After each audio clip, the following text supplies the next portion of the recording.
That was 46 seconds. Oh, yeah. What up, everybody? Derek with Big D's Pythons. Just want to say thank you all for your subscriptions. If you haven't subscribed, please do. Don't forget to hit that thumbs up button for me as well on my content. I hope you like all my content. If you don't like it, oh well. But this is my intro, so let's get to it. Hello. Okay, 46 seconds later. What is up, everybody? Or one person that's watching. I see the one. Well. Oh well. Yep. Oh well. I gotta add that into my new intro when I make it. I'm just waiting for my new song from my buddy. Well. Look at Chris with the oh well. Oh well. That shit's great. I love it. I love it. I remember when I first did it, Keys and Keisha loved it too. Oh yeah. Then who started? Then somebody start. Oh, Jolly. Then With the hand. Yeah, Holly started. Then Holly started doing it. Holly started doing it. That's why, and I didn't even talk to Jeff, right? No. Yeah, Jeff. What, Jeremy. Yeah, I didn't even I seen all the videos of people or pictures of people. I'm like, where was he? I didn't see him, but then I saw in the pictures he was right across from Hardwire. Well, on the other side a little further over, yeah, a little further down. Yep. Yeah, because then he said I was like he said he saw me a couple times, but I didn't see him. He's like, oh, you didn't come sit by my table. That's why that last video I did when I was laughing, I don't know, you saw I did the reel, and I stopped at his table. He said he kept seeing me walk past, but I never saw him. He said he was just like that Saturday. I didn't see him until that Sunday. He's like, oh, I'm like, dude, I didn't see anybody. I went to certain tables, and then I really was just talking. And she now fucking doing them shows. Yep. That's how I was. There was a lot of people that messaged me we didn't see you. We were there. I was like, man, I was there, but I was just talking with everybody. Orlando, he was funny. He was like, I didn't see you much. He's like, we see you pop up for a second, and then you were gone. And I was like, man, I had to try to find people. The main person I hunted down was this man right here. He was the main person I had to hunt down and see. So and I ran into. He was all sweaty and busy, Yeah. But I met him, his wife, and his kids. We were in the second room. Nice. Yep. And I ran into Easy Death. Easy. I was like, oh, easy. God, Behind the time. Easy. He came and found me. He's like, Derek. I was like, oh shit, Whammo. I'm like, what's up?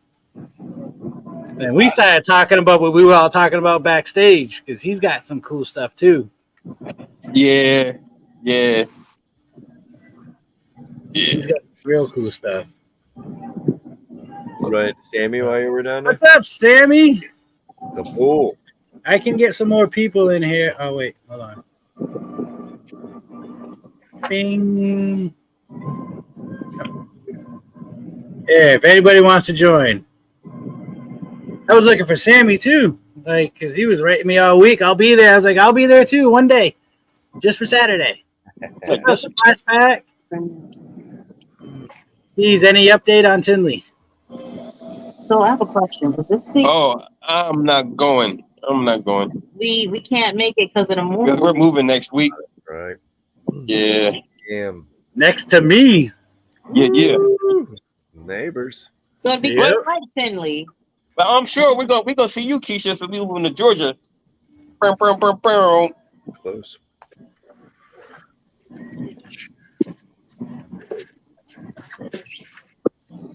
So I have a question real quick about this. Just want to leave that up there. I like it. I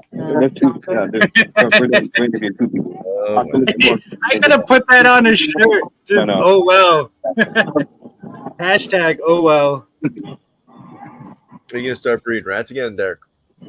Yeah, I got one system right there. All right. One got some rats and some other rats. And then then Keys. I'm gonna have Keys as rats here too. I'm gonna give them three rats to breed with.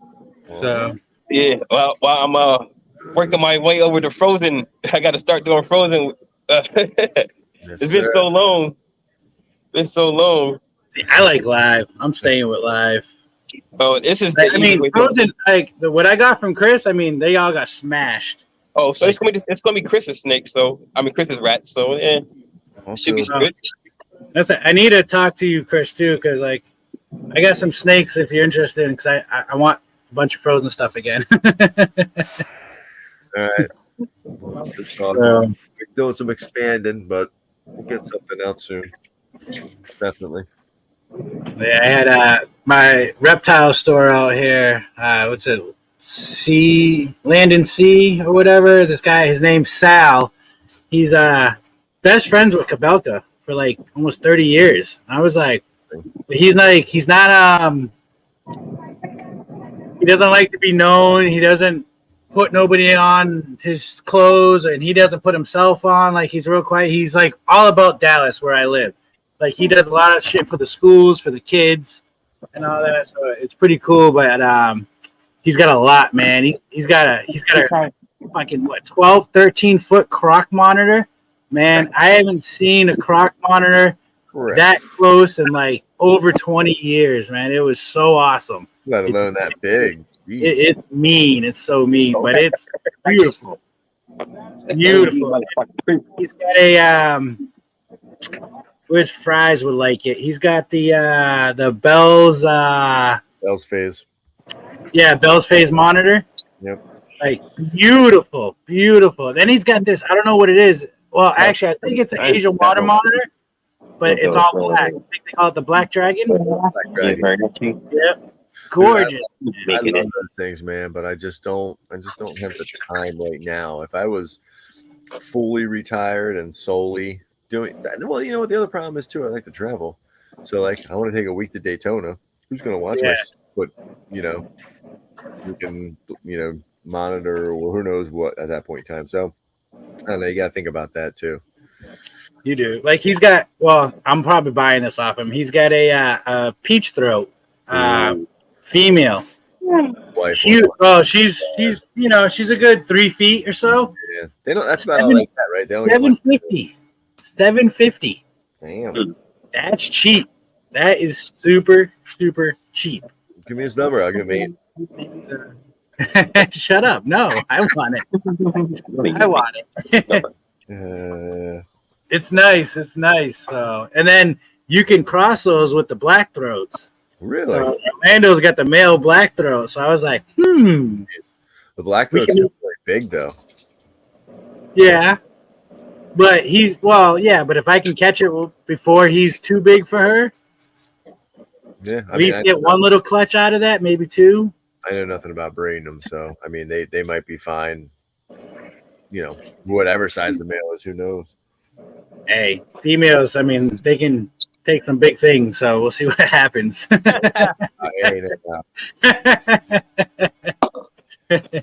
We love our ladies. We do. God, I want to show off my lychee, but she don't want to come out. She's hiding. But she's cool as shit. She's big as hell. Aren't they more? I got the Helmanara gecko. You got those? Oh no, you don't got no lizards. He don't like legs unless he blows the turtle. Only on women, right? Only on women. Or none. Women or none.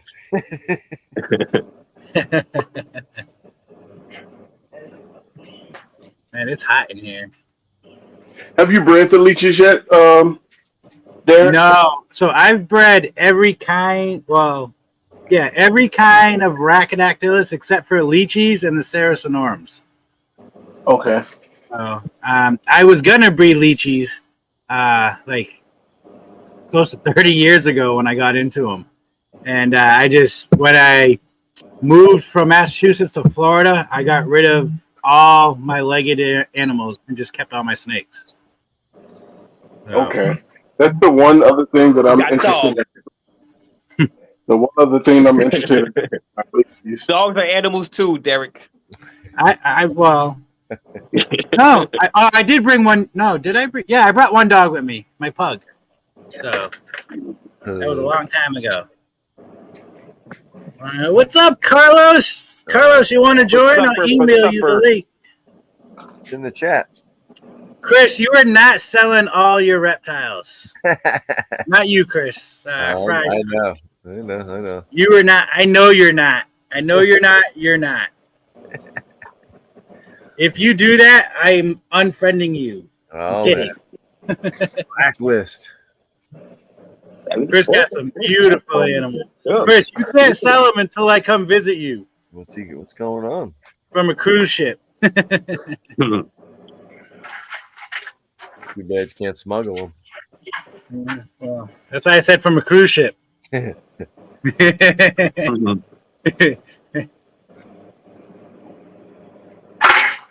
All right, send me a message, Carlos, and then I'll email you. I'll just email you the link, and then you can join. He's the only friend I got to email the link to because it doesn't work on his Instagram. Nylon. We're all bald now. He's bald too. He better not be bald. There's some people. He does that, and Billy wants his shit emailed. He only does it through the email too. Yeah. Oh, really? I didn't know that. Nice. I just cut and paste it and send it to my email because I get it off the computer. Yeah. Cut paste. Now, you can do it any way. I text it to some people. Yeah. So.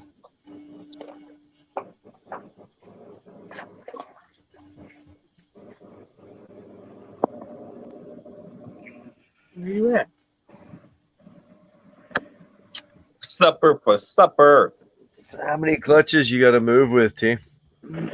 Oh, I'm all my stuff. Only thing I got the incubator are they just shed, so I don't have any eggs. I lost. I sent it, Carlos. I lost a clutch 2 weeks ago, a couple weeks ago, which is I would have lost it anyway in the move. So yeah, that's what it is. You don't know that? Yeah, I don't know that for sure, but I'd rather I moved like with that. clutches and they all hatched. Like that. It's like they're already going. I moved with clutches, they all hatched. Now my clutches that were laid here, I had shit luck with. So every clutch that was laid here, I either lost the clutch after they hatched or I had kinked. Yeah. So, which I'm glad the last clutch is in. I'm waiting for those two. Once those two shed and the two good ones out of Ochemel, I'm breaking down that incubator and I'm rebuilding it. Rebuilding it. So you're not You're gonna build it like the one you had at your house. What's that? You're gonna rebuild it like the one you had at your house. Yes. Like this one I built that's right there.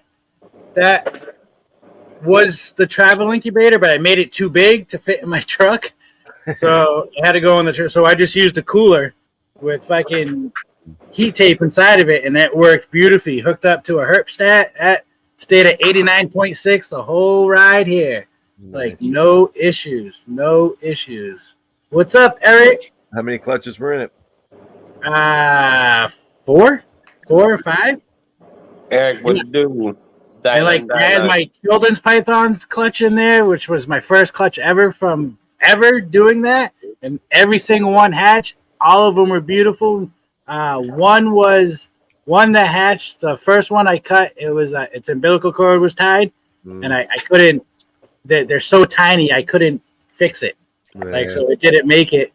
And so there were 6 eggs. So then I had 5 left, and I didn't realize how small they were. So when they were all in just a Tupperware container, 3 of them crawled out, and then they got stuck to the heat tape inside the incubator. They died. So I got 2 left, but they're eating like champs. Like I started growing up tadpoles, catching lizards to feed to them, and they jumped right onto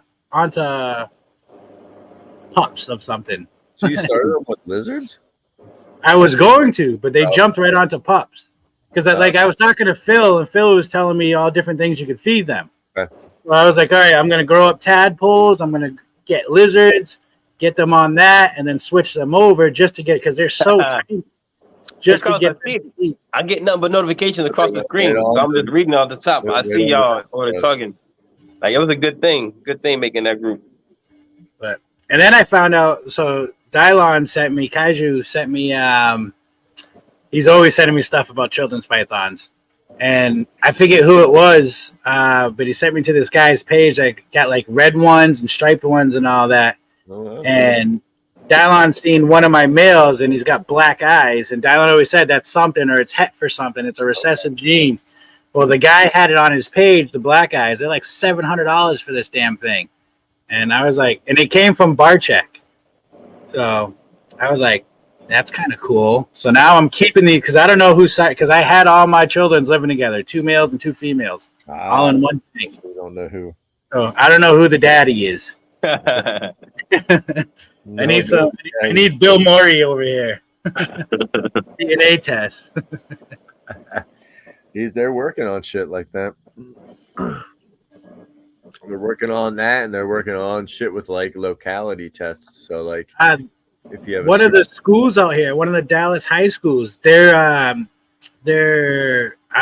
science department, I guess, or biology department, they're doing snake testing sheds too. The guy Sal, the pet shop, he sends them sheds to do it with, like for them to learn and figure it all out, which is really fucking cool. Like, yeah. What high school does your daughter go to? She goes, I don't know. There's 3 of them out here. She goes to one of the 3. I know the one that Jamie's going to end up going to is 20 minutes away. It might be, I think. Hold on. I'll find out. Because that would be cool if they're in the same high school. Hold on. Exactly. Probably depends on where you're at in the county. Yeah. How big is that area? They have big counties. I know me and Derek were 30 minutes apart. Oh wow! But you're still. That's crazy. The same city. Same city. Jeez, 30 minutes apart. That's wow. Yeah, so that's probably huge ass counties.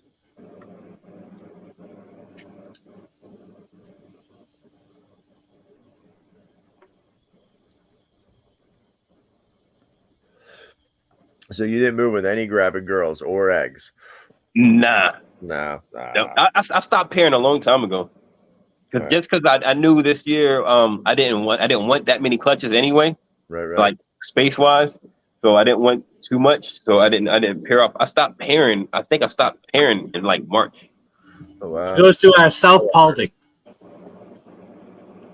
Yeah, I didn't pair since Tinley, so maybe even forever. I don't know. Jeez. Like that last clutch, I was surprised about. Like, oh shit.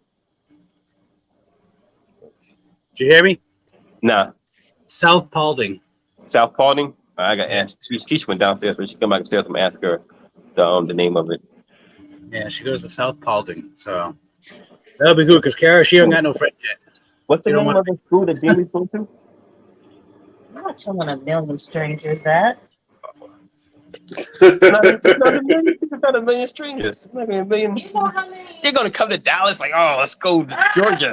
No, like, you want to go there? All right, you tell me. I'll message Derek. I'm gonna. Yeah, all right, that's what we're gonna do. I like that.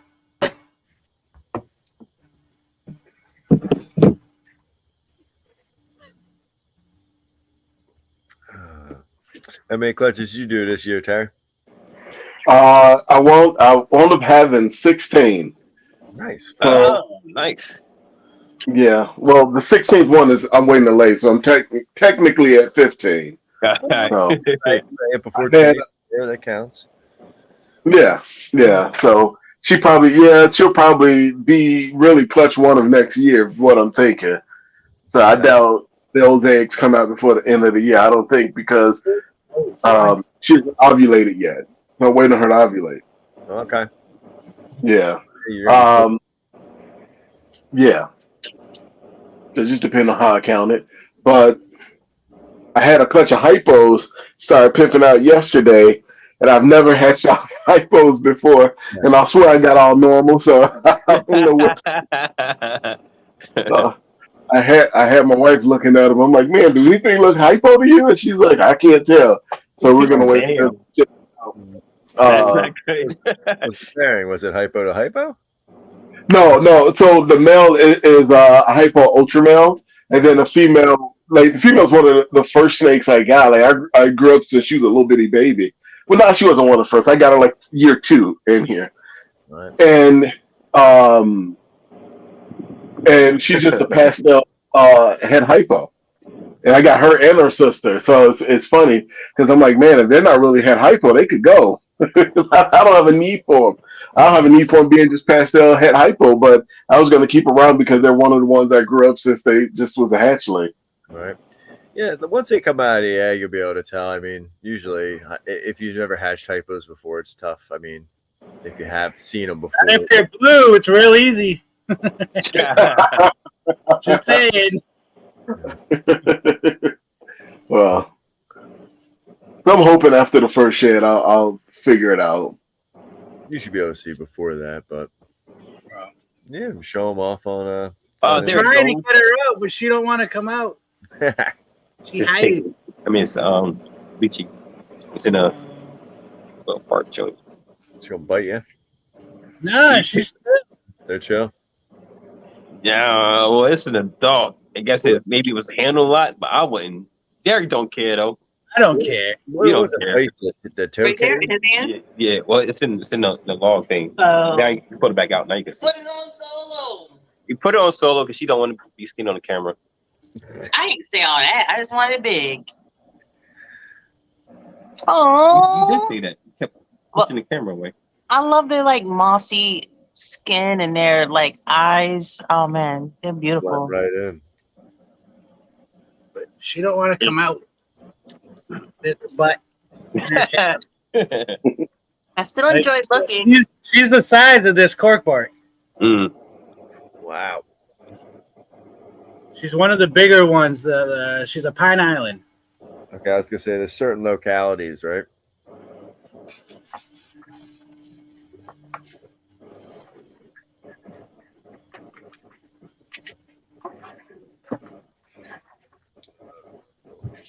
I want to keep holding her and keep her nice and tame, but she loves that damn hide. So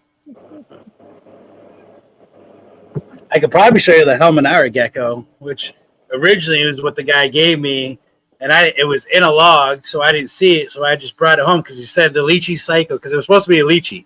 He's like, she's psycho, she's fast. I was like, well, just let me get the whole cork bark, and then, boom. So 3 hours later, when it finally came out in the tank, I was like, that is not a Lychee. And friends told me that is not a Lychee. And I was like, yeah, its tail was way too long. So it's like an hour gecko. Yeah. So I was like, hey, buddy. So I called him. I was like, hey, man, I'm like, you just got 3 snakes from me. This gecko I got is a Helminara gecko. The highest value is like $90 on a good day. I'm like, you got over $1,000 in snakes. I'm like, he's like, I'll make it happen. And 3 days later, he got me this Lychee. So Nice. That's nice. At least he made good with it. ow, it bit me. Let me go. Can you let me go? So I'll blow it up. They look like they call them the poor man's Lychee. He got you, boy. Mm. He's like, I'm not letting go. Oh, it just shit on my laptop. Damn, he got you twice. Baby. I love lizards. Well, but you can see the tail. That's not a Lychee tail. Yeah, right. But, okay, I'm gonna put it back. If it'll let go. It let go. As soon as you put them on ground, they let go. I'm gonna heat up this pizza, babe. I'm gonna get Goodbye. What's up, Yummy. Moo? What's up, big ant? No blood. No, yeah, there's a little bit. There's a little bit. It's not like a toke though. Not like a toke. I was in messing with babies, and my son, he always goes in and messes with the hatchlings, and he's yanking up boa cages. He's yanking up some of the ball pythons, and he got whaled pretty good around his knuckle. He was bleeding. I was like, oh man, it's funny though. Toughens him up.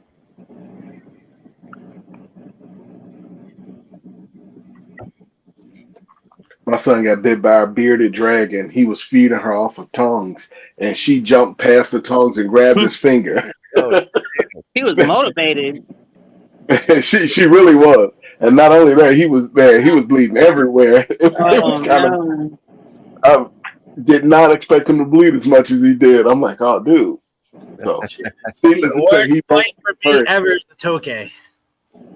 I'll let him bite me again though, but worst bite ever, Tokay. Yeah. And it's the bites you don't allow them to do. Like I'll let them bite me, and I know what part of the hand to give them. But Okay. like when they like, I got a nasty scar on my middle finger from where I was like all drunk at my house. Had a bunch of people over showing it off, and the male grabbed me right by my knuckle, and man, that was bad. It was a lot of blood. I was like, you little shit. But I still love them. I got my 3 beautiful females growing up nicely and waiting to come into some money so I can buy me a pied male. Oh, pieds. Yeah. No kidding. They had them at Daytona. Really? What do they go for? One table that had pied male Tokays, and they were the cheapest I saw, which wasn't really that cheap, but they were like $2,300. How many females do you have? I want it. Keisha, what are we looking at here? I'm just eating ice cream. Okay. How many female Tokays you got? 3. I hatched all that I hatched myself. So they're all captive bred. Does pied work the same recessive with them? So you'll get all normals? Well, yes. So I'll get all normals, but mine are like the bluer Tokays, like that really nice sky blue color in between their red dots. So they pass that on. That's like a codom trait, so you don't get that like that wild caught green color. But they're pretty neat. They're nice, and supposedly the male was het for the green head, I think it is, or blue head. One of the two. I know there's green heads and blue heads. It was het for something. Okay. So, but the male died. So in order for me to prove it out, I'd have to get something, both really, green or red, to see what it is. Interesting. Or if it pops up down the line, if you breed those 3 females and hold certain breed them back, yeah, and you find something. Yep. Interesting. Like what I like about Tokays though is they colonize. So like you can have like we had 1 male and 2 females, which one of the female was wild caught, the other female was a baby from the male and that female, and then they just blew up the tank, man. They eggs, a piece of bamboo going across the bottom was just covered in eggs all the way through. So like every few months we'd have 2 more in there and 2 more in there. You almost got to separate them at some point. They protect the babies. Like the babies sit with them, they lay with them. Like it's so cool. Like it's so neat. So I mean, it was a hard ass time to get the babies out, to separate them, to grow them up so we could sell them. Right. I kept 3 for myself, and my buddy, I think he took like 4 or 5 with him because he bought the pairs and I just housed them at my house because he bought them without his woman knowing. So he's like, I got to keep these at your house. I'm like, that's fine. I'm like, because we've both seen the same post on Facebook, and it was a whole setup for $500 with babies and eggs. He bought the whole thing. And he's like, I'll just give you some babies and you take care of it. I was like, absolutely. Wow. How long do they take to get mature? Well, these are even a year old and they're ready to breed. Damn. Wow. So it's like snakes. How much you feed them? Yeah. They got. So can you see that? Those white that white enclosure back there? Yeah, it's like cubes. Yeah, Oh, wow. Ice cream. We got 1 Tokay per cube, and every Friday they get 2 dozen large crickets. So, and that's all I give them all week long. Every Friday, 2 dozen large crickets, and by like Thursday, there's maybe 1 or 2 stragglers left. And they don't get like a fruit, like a Pangea or anything like that. No. Crickets. And, when I get fresh pinkies, I'll throw in 1 in each of 2 of the females. Because one's a juvenile, so she's not ready yet. She was the last one to hatch, so she don't get a pinky yet. But the 2 adult females, they get 1 pinky maybe once a month, maybe. That's a good little protein. I bet you when they're that helps for them to lay eggs. Yes, yep, and it helps to put the weight back on them too when they lay the eggs. Yeah, but not too much. Yeah. Just cover them in powder, so they get the vitamin and the calcium and all that. Vitamin D3 and calcium.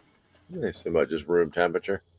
Room temperature, yeah, out here, room temperature. Like I'll have to throw heat on them in the wintertime out here because they're in the garage, so it'll get a little too chilly for them. But that'll be like they don't brumate, but that will slow them down. I won't be pairing them or anything like that. Enough. Yeah. Sweet. It's pretty neat. Yeah. Donald's got a question. Ooh, Ed, what up? Any new pickup affiliates? Yeah, my lychee that I tried showing off. You got to rewind. I almost had her out. And I don't pay for StreamYard, so I can't show off the picture. Yeah. I will. Not since Daytona. Yeah, and I don't got no new snakes. I had some that hatched out, but it's no pickups. Yeah. Oh, yeah, me too. I got ultramels. Yeah, right. I forgot about that. I go grab some babies. We went downstairs in the incubator. You gonna show the ultramels off, Derek? Yeah, I'll show them off. Right up there. Oh, When I picked up a female double het, MJ Xanthic Pied. I'm gonna start working that avenue. Nice. Yeah, last week I got what is it? A red shark clown, but I picked that up at the South auction, and it was just from Juan at Windy City, so he's local to me. So we just met up and I got it from him. And then this week I got my mail wasn't doing what I wanted, so I was sort of in a bind for pies. So I just picked up just a simple banana pastel Enchi pie. Okay. Yeah, just to get some pies next season because my mail he was being picky with who he wanted to lock with, and then the guy another mail breeder, he sold it right before I reached out to him. So Backup mails are important, man. Mm-hmm. Yep. So with any amount of luck, I won't need this guy too much, but we'll see. Okay, so this is this regular Ultramel. Regular Ultramel. And then this one's Yellow belly Ultramel. Yellow belly, everything. Right, yellow belly Ultramel. There we go. Yeah. Okay. I don't know the sexes, but I'm about to find out. Yeah.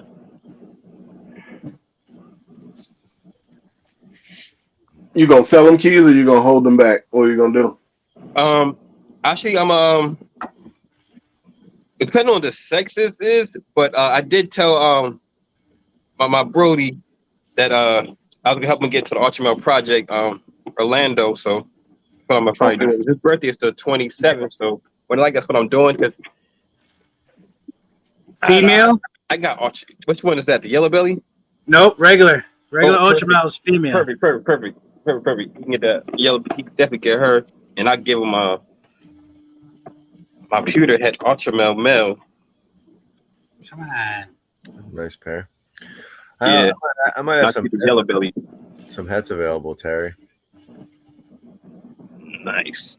I might have I'm not sure what the count's gonna be, but I might have Yellow belly's female too. Oh wow. Dope. Nice. All right, I'm gonna keep her Very nice. and give him that one in the mail. Head Ultramel. All right, these are all head Ultramels. These just shed out a couple days ago. You put me on blast, Derek. Get a chance.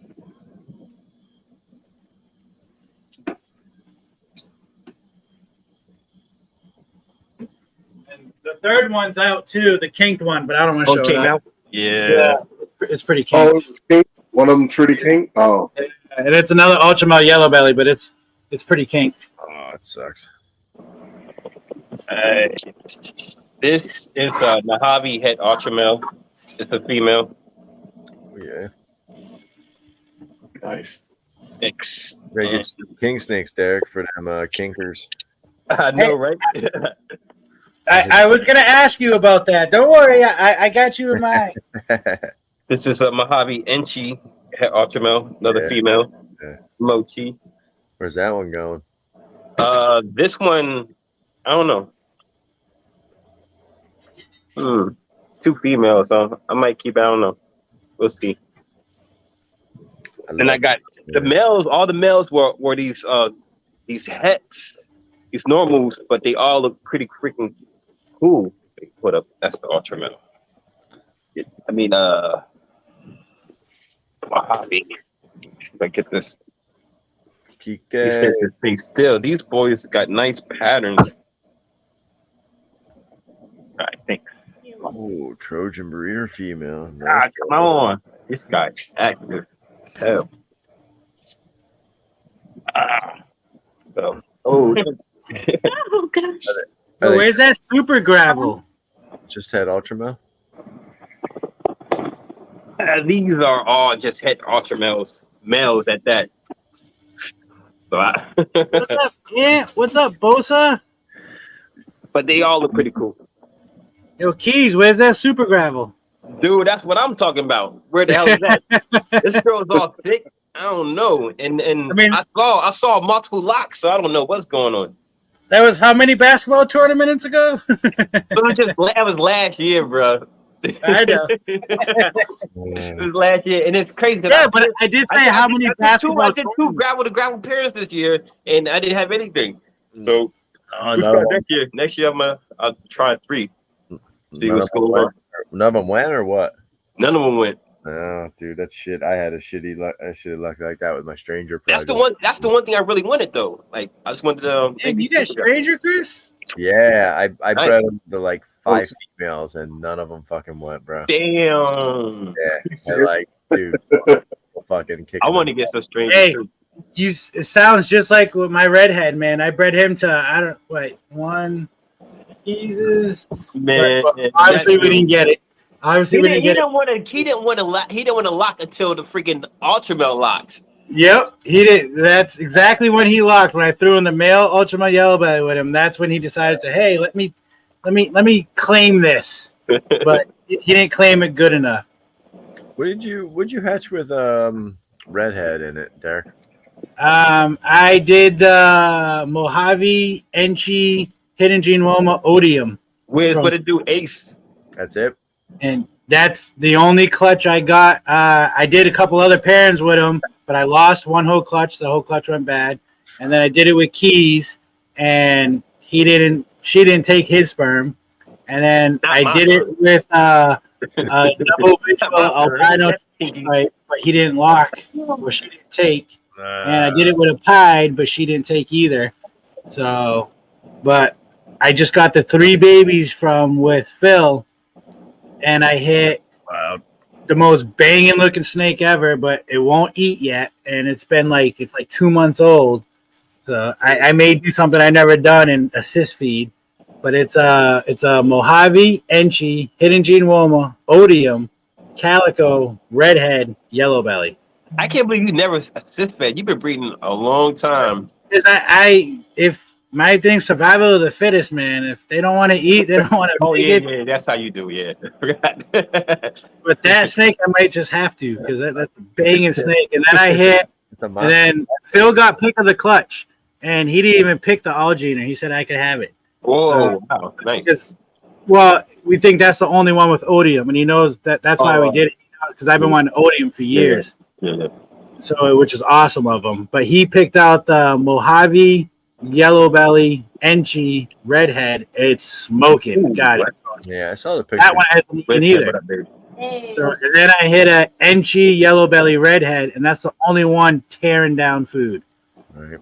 I bred a pastel lesser redhead head hypo to a pastel ivory and got 7. And they're pretty wild. They ate. It just took 1 meal. I'm gonna let me take another couple meals and shed out again. But I'll send you some pictures. So I'm assuming some of them are super pastel, but just the the reaction is wild. So I want to see if you can see anything, as a redhead complex or what it does. Some of them, I think I'm pretty good, pretty solid on them, but it might be hidden in there. I'll show you. I'll show you the babies. I hit two Algeners, but one was kinked. And it didn't even hatch. Strictly, you were backstage, but it said your mic needed or something needed to be turned on. Chris said he posted his reptiles on Facebook. I guess he's serious. You really getting rid of your animals? Yeah, he's serious, Fry's serious, he said. You better not, Fries. I will come to Australia next week. I don't know how yet, but I'll get there. I'll ship myself. It'd be nice if you could ship over here. It'd be amazing. You know how much, I don't know why Australia's so against it. The revenue they could bring in from their animals. They could tax. I mean, the prices that Chris pays on animals is a fraction of what we charge people out here for their animals. It's insane. And he's got some gorgeous, his knobtails. Like my knobtails, I'm waiting for a clutch for my knobtail geckos. I'm excited. But let me get those snakes for sure.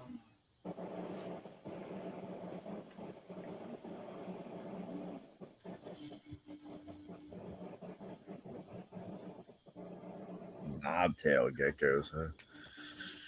Yo, did y'all see that cyborg by Jason Amos?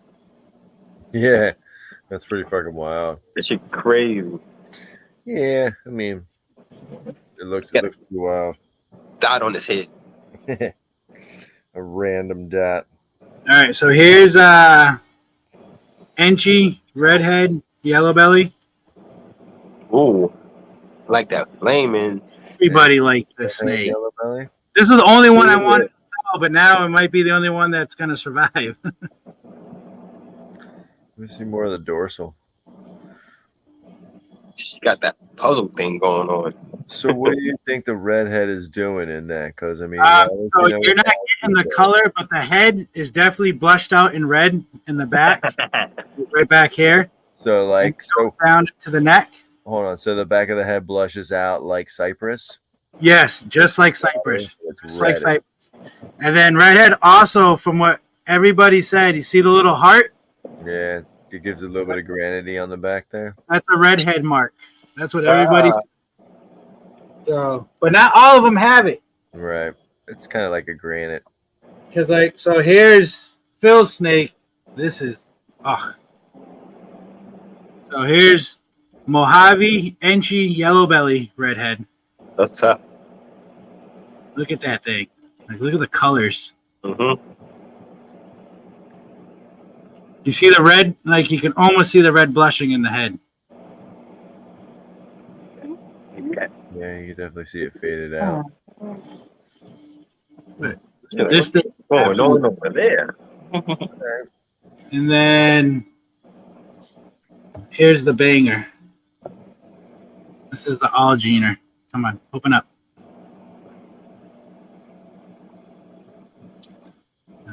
Is it focused? No. Hold on. I got an idea. Your light is glaring off your dome. It's bright. Shiny head. Oh. So, I can't see the camera, so I don't know if it's focused or not. It kind of is. Kinda. So what'd you add to that compared to the other one, Hinji and Woma? Yep. So this is and Calico. So the redhead was a possible Calico, but he was an ivory redhead, and then it definitely proved out the Calico. Yeah, that's the only one that hit Calico. Yep, this is the only one that hit Calico. It's pretty wild. This is Enchi, redhead, yellow belly, Mojave, Calico, hidden Jingwoma, Odium. Let me see that head stamp again. Come on, focus. It's not focusing. Hold on. I'm getting enough out of it. I'll get you.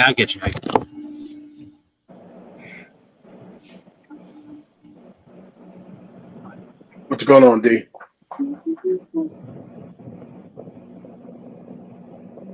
Okay, that's cool. All right. And here we'll show Vickers. so there's the Enchi yellow belly redhead. Okay. All right. Enchi, yellow belly. And then there's the Mojave Enchi redhead yellow belly. Right.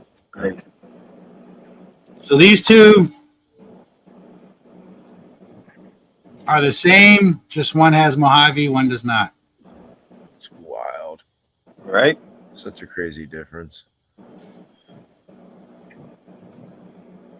The Phil snake is just gorgeous. Yeah. Absolutely gorgeous. You better assist that other one, man. I'm Right.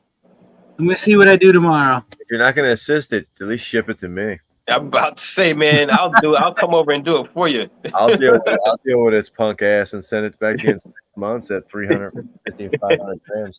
Oh, nice.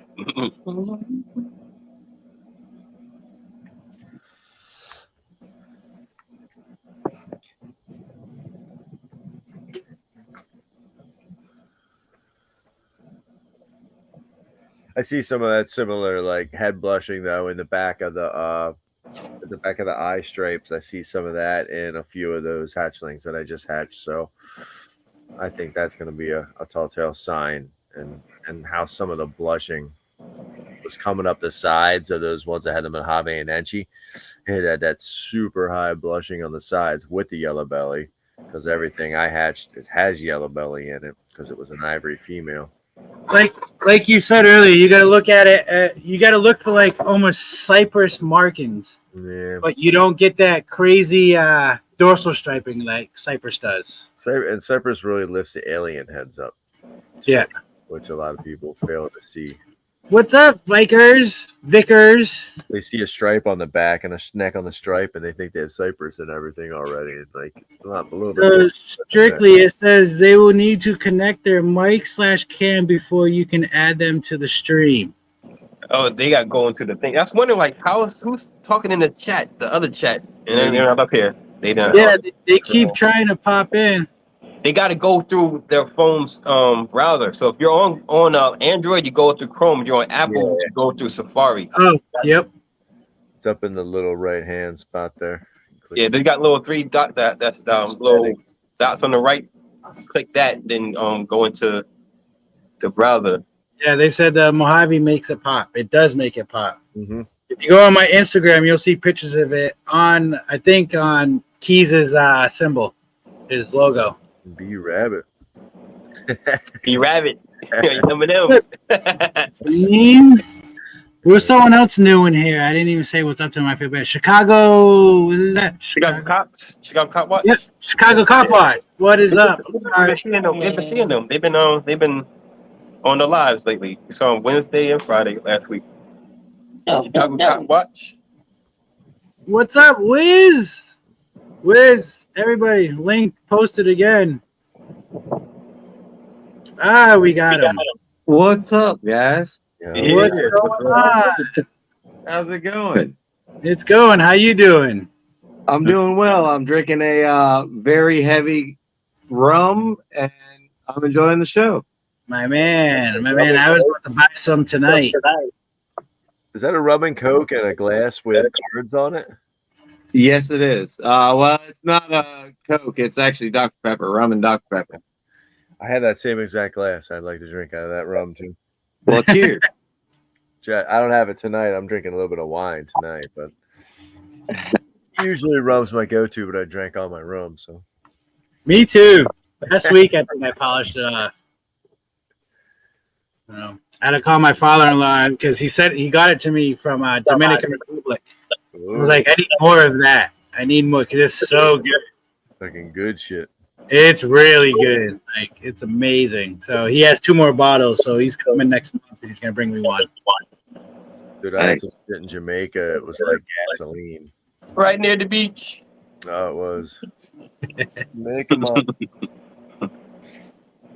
I met We just Spencer. brought back bottles of Jamaican. Allie, get on here. Allie, thank you so much for. She sent me the a nice thermostat for the radiator. We were talking about that, and she was watching it later, and so she Instagrammed me and sent me a nice link to one, and I got it. So I'll be Nice. setting that up this weekend. I appreciate it. See how awesome we are at times. Networking. So, Chad, what's new? What's going on, buddy? Not much, man. I just finally moved to Jacksonville. I got all my snakes down here healthy, and Came down to Florida. Where'd Why you move do from? that? yeah, You should yeah. I move moved a little further north, Georgia area. People, Yeah, Yeah. just like just move up and go up an hour, and you're good. Like, Well, we taking I over. was- when Derek moved down to Georgia, I was offering him ASFs whenever he moved down. I was trying to hook him up. Yep, I got it. But shh, Oh yeah, I hear you. out here. So you got a place to I got one. I think I got 2 snakes now that only eat ASF. Really? Yeah, Spoiled brats. yeah, and the one I want to breed her this year, so I'm keeping like a bunch of ASF. Particularly, I'm gonna keep those just to feed her because I want to make some visual. I want to kind of make my visual puzzles this year. Hey, Chad, I think you got a window open. I started to. I didn't. It looks like you did. Chad, I think you got a window open. We can hear feedback. My bad. My bad. You're good. You're good. Where'd you move from, Chad? I got it. I moved from Thomasville, Georgia. Oh, okay. Oh, you left Georgia. Left Georgia. And I guess I moved here too soon. One Well, I left. mean, I'm not that far away. I moved like an hour south. Yeah, I'm gonna need to know where you is left just in case. Well, I have to, you know where I'm at. yeah, I'm about to holler at Freaking you. snake, snake. Yeah, stock I'm them up. Stock them up. Mm-hmm. She gonna be. Yeah, I'm representing the hypo right now, but y'all want hypo or ASFs? I got you. Sounds like you need some blue hypo to represent. I hear you. We've been talking a little back and forth, but We have. one day I'll be able to afford the blue. I'll make it more affordable. I'm gonna be in Jacksonville on Saturday. Actually, I gotta go to Jacksonville on Saturday. That's what's up. We're at in Jacksonville. Where are we going in Jacksonville? We're at in Jacksonville. Around where? It's a big place. I'm Yeah, just she saying. knows Jacksonville. I gotta ask her. Like she knows Jacksonville. Near Orange Park. Near Orange Park. Okay, I'm just south of there. All right, cool. Yeah, I'm gonna holler at you. That's what's up. What's in your hypo project, Chad? I've got hypo super GHI, hypo. I'm working on hypo GHI Mojave and lesser different combinations, and I've got a little bit of Orange Dream floating around in there. I've got some pie. I'm working just about everything hypo I can, but I'm trying to bring some color to the hypo GHI project. Ooh, I got a female you might be interested in. Oh, you got her on deck. I would have to walk into the house and into a whole nother room to be able to pull my snakes out. And I'm chilling outside too. It's fucking cold up here though. Yo, I can't see it now, but earlier you saw the cold air. That might be a little similar too. Pastel Enchi Hypo, Orange Ghost. Oh wow, that is I never beautiful. saw her. Back her up a little bit. Oh, there you go. The yellows really come out then. She's gorgeous. You been had that? I Yes, bet. she is. I've had her almost 3 years. Oh wow, I haven't seen her. Yep, had her almost 3 years. I my first clown clutch I ever hatched out. I traded a normal male clown for this. Yeah, Yep, a male clown. a male clown. I was like, Was it like absolutely. was it an adult? It was a hatchling. Get out. Hatchling, and she was bigger. She was probably like 300 grams. Oh wow. Somebody didn't know what they were Somebody didn't trading. know what they were No, he knew. I told him. I wasn't like I wasn't trying to take the snake. I go, your snake is worth more than this. He's like, I just want clown. I'm like, but this is a male. I'm like, you can wait till next season. I might have a female. He's like, no, I'll take the male. I was like, are you sure you can do this? He's like, yeah. So I've been growing her up ever since. Because I was gonna put her to the Blue Ghost project to work towards the gator ball that me and Patrick were talking about. Yeah. But other stuff now that will speed that up a little more. So, but yeah, she's nice. Yes, she is. On the gator ball. Orange and blue ghost. Mm. The gator ball is what we came up with. It's going to be a super Enchi, super OD, Desert Ghost / Enhancer Blue Ghost. I don't know what it's going to look like, but we're going to make it. Nice. That sounds awesome. Yeah, I think it'll look good. I'm excited about it.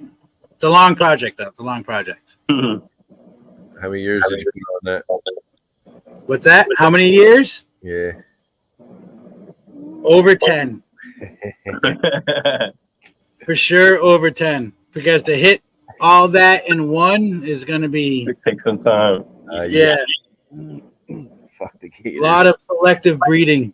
A lot of rack room. Yep, a lot of rack room. A lot of product. Yep, a lot of rack room. I mean, Blue Ghost is starting to take up a lot of my room already because I got males out the ass, and I'll sell them, but males ain't leaving cheap at all. Females can leave cheap, but males are not leaving cheap. What, all visual Blue Ghost? They got banana in them. So I'm working on, it's going to be another few years before I probably hit a male Blue Ghost to Blue Ghost non-banana. Because right now the only form I have males in is banana, and I want to get banana out of it. But after seeing the clutch this season from Blue Ghost to Blue Ghost, the pattern and what it does to it, I only want to do Blue Ghost to Blue Ghost now. I don't want to, because it's compatible with Orange Ghost. Mm-hmm. So the male that I use this season, he's a Blue Ghost banana, but his dad was a banana Orange Ghost. So he didn't have the whacked out pattern like these hatchlings have. Like the banana Blue Ghost males that I have, their patterns are insane. And then the two females are just, they blow the mom out the water. They're not as blue as her yet. They're getting there because Blue Ghost is like Enhancer and Desert Ghost. It gets bluer with age. Right. So let's just say I've got an Orange Ghost male and I buy a Blue Ghost female from you. What are the how does that work? What are the odds? I've only hit all right, so that's how I did it. I had a Blue Ghost female, the mom of all these babies right now, and paired to the banana Orange Ghost. And in the 6 years now I've done this, I've only hit one Orange Ghost. Everything's come up blue. Blue is very dominant. Very dominant. It just takes, I've only hit one orange. It was an Orange Ghost banana. It was super orange though. It was it was like a sunset orange. All right. It was just completely different from any Orange Ghost I've seen. But she only lived for 6 months. I don't know what she was eating. She was doing great, and I opened up her tub one day, and she was dead. And I was like, "Aw!" I was like, "All right, try it again." But that's where I hit the banana Blue Ghost for the first time, and that was an awesome moment. That was so exciting to prove that out. So, or to see that, I didn't prove it out, but this year was the final nail in the coffin of proving it all out. Almost like it's dominant. Hey, Derek, you gonna be running for a minute? Yeah. All right, cool. I'm gonna hop off for a bit, kick it with Keish before she go to sleep, and I'll jump back on. All right, yeah, I'll be here. All right. Chris will probably going. Peace. Peace, Yeah, bro. I'm gonna dip out probably in a bit. All right. Terry's a trooper, so I'll see you. I'll see you, Terry. Yeah, Terry's waiting for me to bust out the boiled nuts. And y'all didn't get on to what he wanted to talk about yet either. Oh, Look at Hutch this pop up here pimp. when I'm bouncing. I Look see how at you this do. pimp. Hutch heard me say I'm about to leave, so he jumped on the line. Nah, I just got out here on break, man. I know, bro. I know. I'll see y'all in a bit. Hutch, how you doing, brother? Good. How you doing? I'm wonderful. I miss you. Yes, sir. Been a minute. Damn, you don't miss me too? I get a yes, sir? I miss me too. I miss you guys too, man. Did you cover my tattoo yet? Or are you still rocking it? Nah, I got it tattooed on my pee too.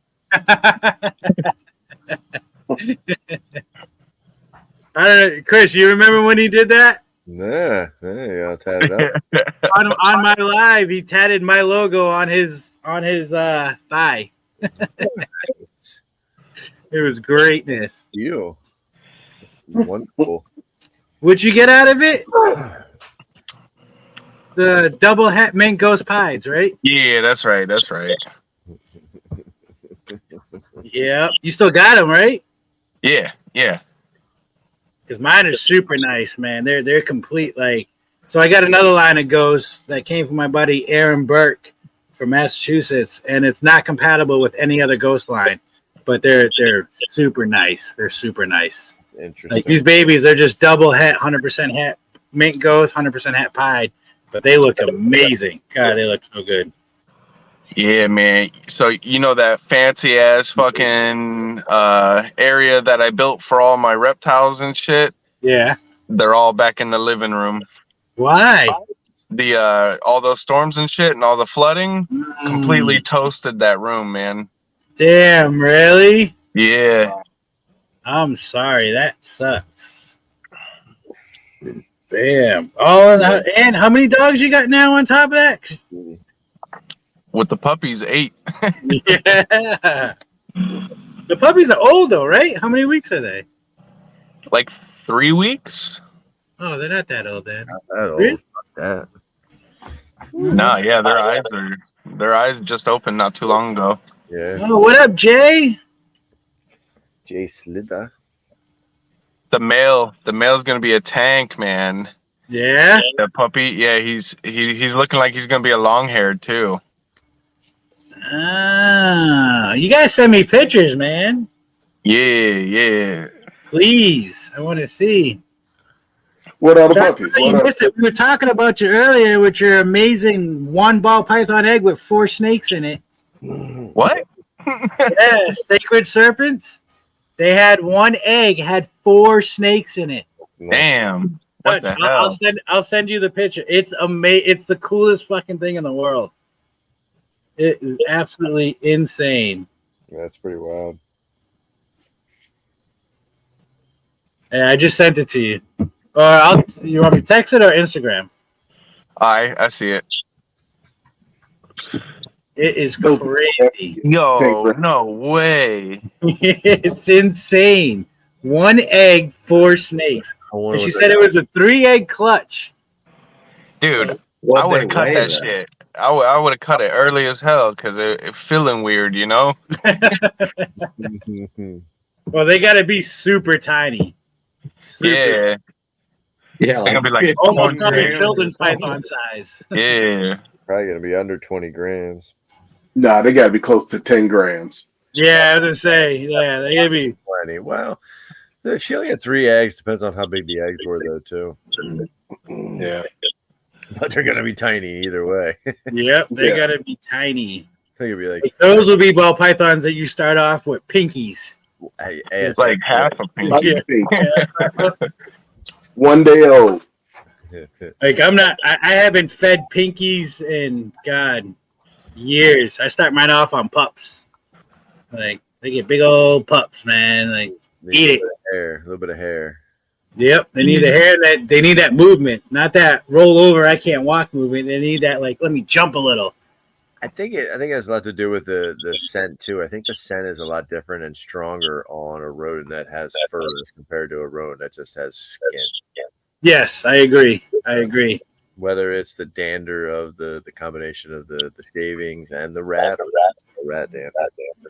Well, what's interesting is the smellier rodents actually work better. Like, so ASFs don't smell as bad, but starting on ASFs is more difficult than starting on either mice or rats. Like You're saying you're saying starting feeding, like starting your snakes on ASFs is difficult than mice and rats? It's more difficult than mice. Mice will work for me much easier, but either mice or rats will work much better than ASFs for some reason. I think it's because of the smell, because ASFs don't smell as bad. So that's weird. I have the opposite. ASFs work great for me. Yeah. ASFs, man, I get a snake that don't, except for the redhead stuff.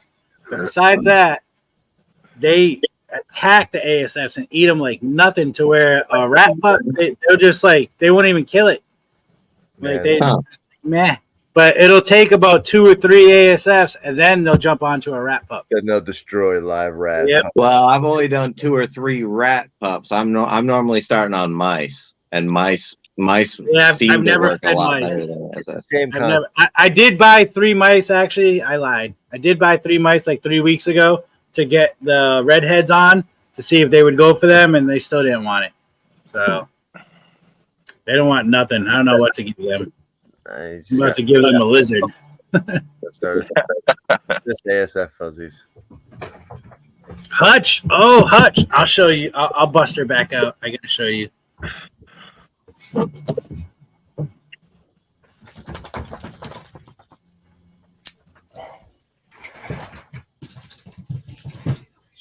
Oh shit! Let's see if I can get it. There she is. Come on, come on. Peekaboo. It's my lychee. She's as big as this log. Hell yeah! Like there's her head. Here's her tail. Boop. She don't want to come out. Nice. She's stubborn, and I don't want to break the cork. She'll come out when she's ready.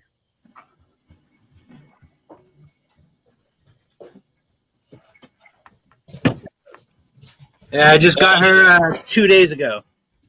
Nice. Yeah, she's still adjusting. Yeah, we've been working on the geckos more than the snakes, so. Yeah, how many quests did you up to? 100? Like 12, I think. You got any lily whites? Yeah. Oh yeah, dude. You should hit up Genie. You know Jeremy Bod's Exotics? Yeah. Hit up his wife or hit him up to get in contact with his wife. She's got some beautiful cresteds. Beautiful cresteds. Very nice. Yeah, I think I'm catching up, like price-wise, to the ball pythons with geckos. I bet you are. God, I hear it echo again. You guys hear it echo again? Yep. I did for a little bit. Somebody's got a window open. I'm dipping out either way, so maybe it was me. Chris, thank you for joining, brother. Hey, I'll message you tomorrow. I'll send you what I'm getting rid of because I want some more frozen. Sounds good, brother. I want to message you about a king snake. So okay, sounds good, man. All right, I will talk to you tomorrow. Thank you for joining. Yeah, have a good day, Chris. Peace. Terry, you're awfully quiet tonight. Man, I was sitting up here, so I started doing my pairs, not doing them, but trying to put them together. It's a lot difficult this year. I have more males, more females, and that's going to take some time. I got some males available. I have enough males and females. Yeah, that's only going to make my situation worse, Derek. The problem is I need to just settle down with what I want to go with, who I want to pair to who, and just what. Just go through. You know who you should. Yeah, go ahead, Hutch. Oh, go through, make your list of your big hitters, and then as soon as you're done with that, just start throwing them bitches in. Like, That's the problem, and I got a few. So yeah, like I just, so what I'm doing is I'm doing like my first three choices for each female, and then I'm narrowing it down from there.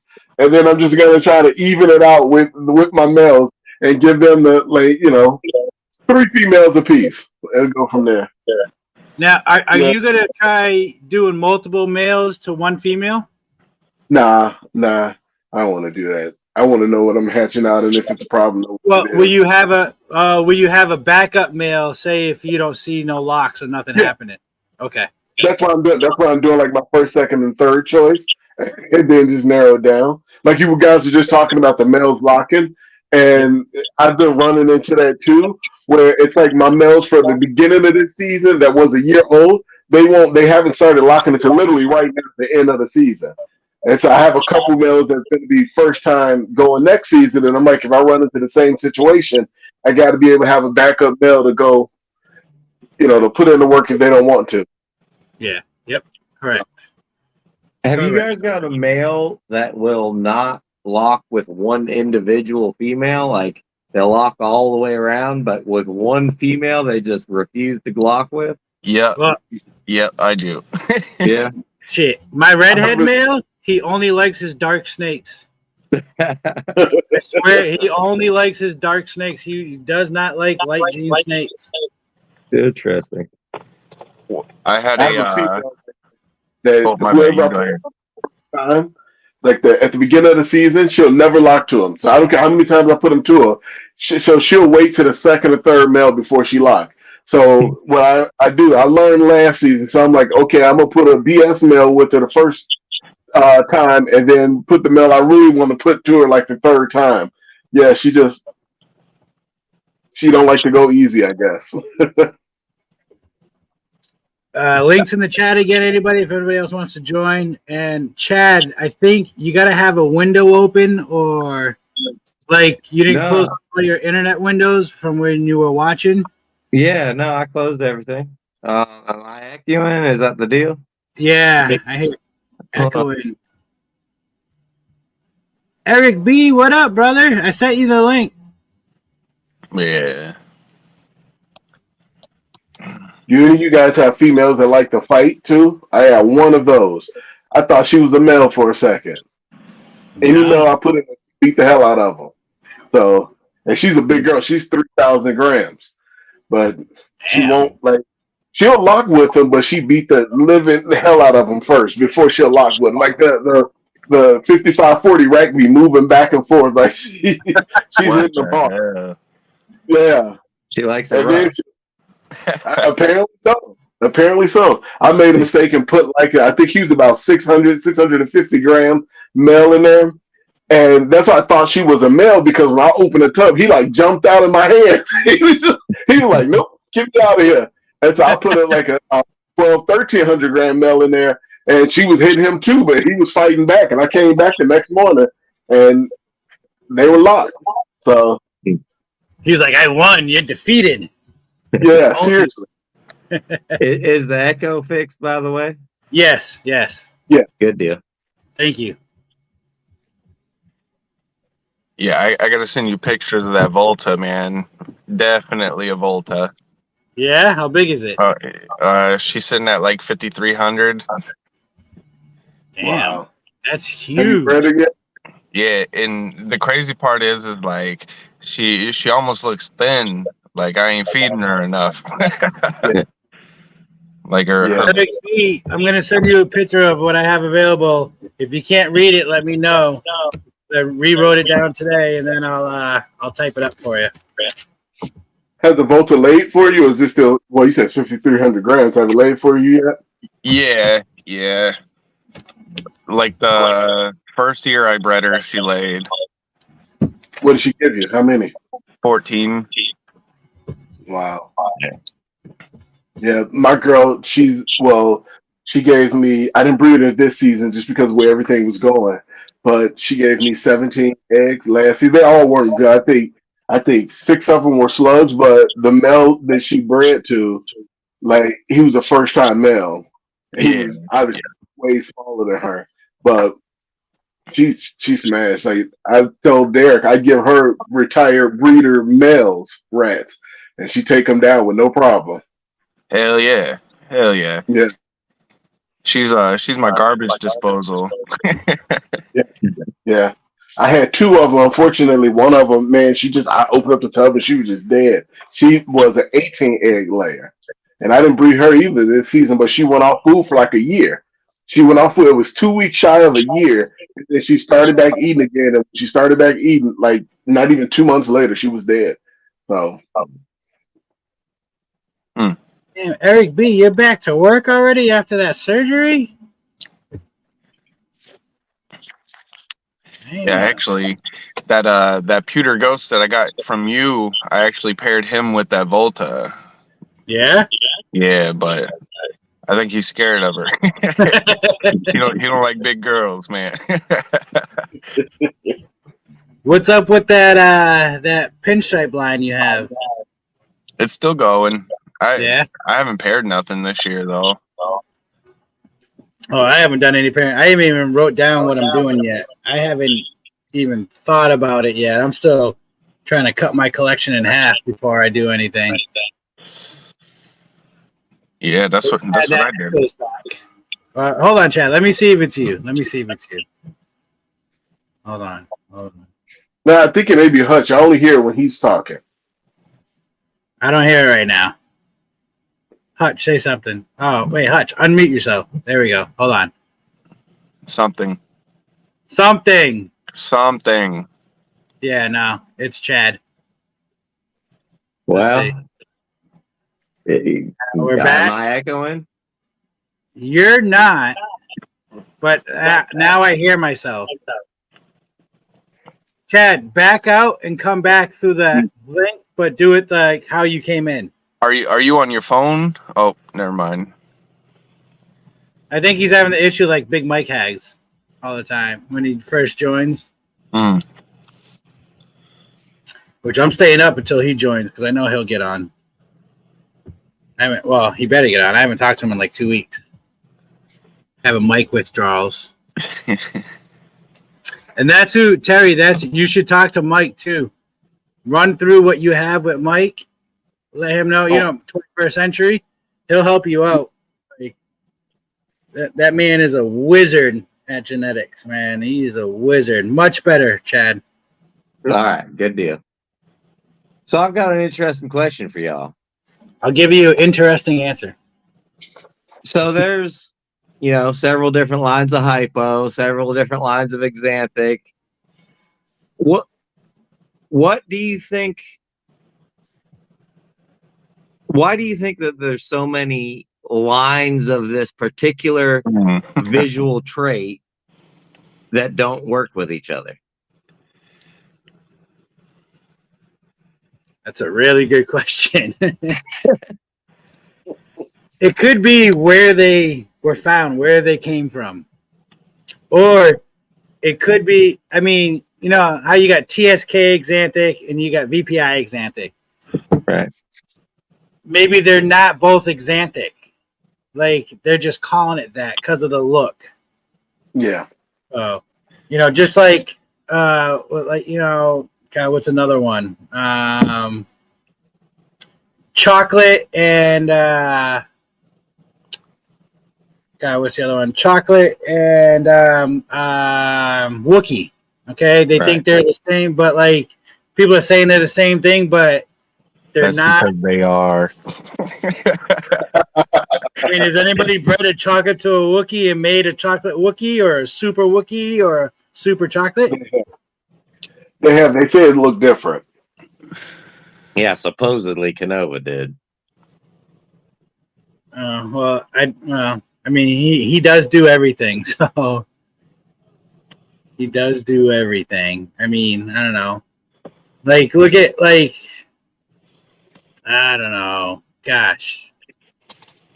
Yeah, they're just probably a different. It's just odd that so many things show like visually almost identical, but don't work with each other. like genetically, that doesn't make a whole lot of sense to me. Dylon, how about you jump on here? Because this man's a wizard too. He does his studying. Dylon, I All right. sent you the link. I gotta Get go on. though. I gotta get back to work. Hutch, you have an amazing night at work, buddy. Please hit me up on the phone. Let's talk sometime. Oh, for sure, man, for sure. And good luck with everything. And I hope all is well with the family, kids, and your 3,500 dogs you have. So Yes, sir. You as well. You as well. I'll talk to you soon, brother. All right, man. Later. All right, huh? Dylon, Kaiju, get on here, please. This, like, he knows so much, but he's never coming on shows anymore. And I don't care if your kids are up or acting crazy, get on. Get on. He knows a lot. But I think that's part. I just think they look similar, but they're not. There's just slight, or just like the genetics are slightly different to where they're not. You know, just like how I got the line of mink ghost, and it's not compatible with any other ghost. And my buddy's had it for years and tried and never hit. The only time he hits visuals is when he breeds the mint ghost to mint ghost, and he's probably just calling it that because of it's like, but it does look ghost, but it's minty looking. Like I understand the name, like you know, just like my blue ghost, but my blue ghost is compatible with orange ghost. But yeah, I found out this past season, you don't get the best results unless you pair blue ghost to blue ghost. Like it changed up my whole plan on what I'm doing with blue ghost because like I don't even want to cross it with orange ghost anymore because you don't get the you get the blue, you get the awesome blue color, but you do not get the pattern that comes out of blue ghost to blue ghost. And I don't know if I just got some wonky snake, so like, and I don't want to do the same pairing next season. I want to breed my blue ghost to, I don't know what yet, but maybe I don't know what. I think line breeding is a big part of that, and yes, and that will probably be the future of ball pythons is actual and line. that's what I'm learning. What Kaiju's teaching me with children's pythons is line breeding is the key because you can make your own lines easier than finding your own morph. Right. You know, like Blue Ghost is not my morph. Blue Ghost has been around for a long time, but different version. My line of Blue Ghost is my morph.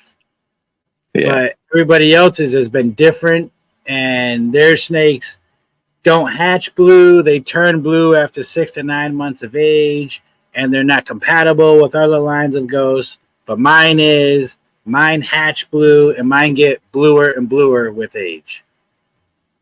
So it's just, I don't know. Do you happen to have a blue ghost enhancer? No, not yet. But that's a goal. The second you get one, you let me know.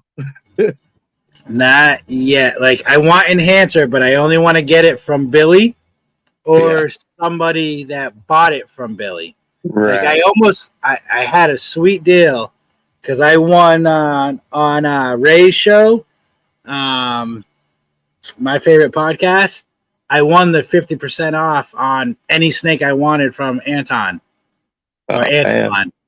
And he had a female clown 100% het for enhancer, and he bought the enhancer line from Billy. But I just couldn't come up with the money for it. It was cheap. It was way less than $1,000, but I just couldn't come up with the money to get the female. Like, and I asked a couple friends to like split it with me. I got half now. You give me the other half, and we'll get it, and I'll take it. I'll breed it, and then we'll split clutches. But nobody was able to do it. So, and Anton only gave me a couple weeks time frame to get it, which kind of sucked. Like I should have had all the time I needed to get it, but he only gave a couple because he was moving or whatever. I think he was moving out of state. So, gotcha. But I wanted her because that would have been awesome.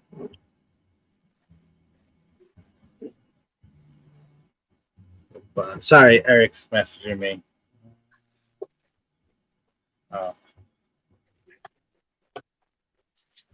I almost feel like I'm missing out being on this live because I can't see the comments now. I thought they added that you can. No. No? Yeah, Nope. Oh,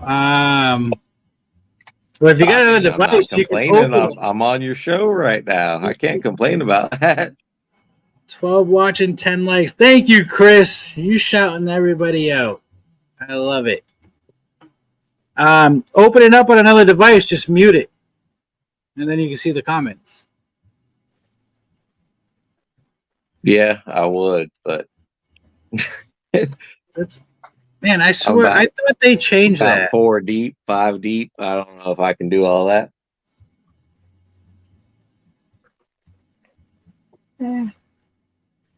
God, I want some rum now.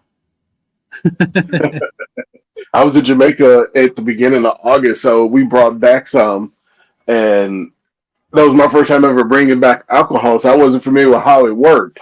And so I think I brought back 5 bottles, and one my wife picked out, so that one was for her. One I picked out, and then my brother and sister wanted one, but yes, it was nice. But we don't drink like that, so it'll sit here literally until somebody come over here and open it. Well, It's when's like the next time you go to Jamaica? well, that was my first time going, dude, and it was hot. I don't know. I gotta wait till I forget about how hot it was first.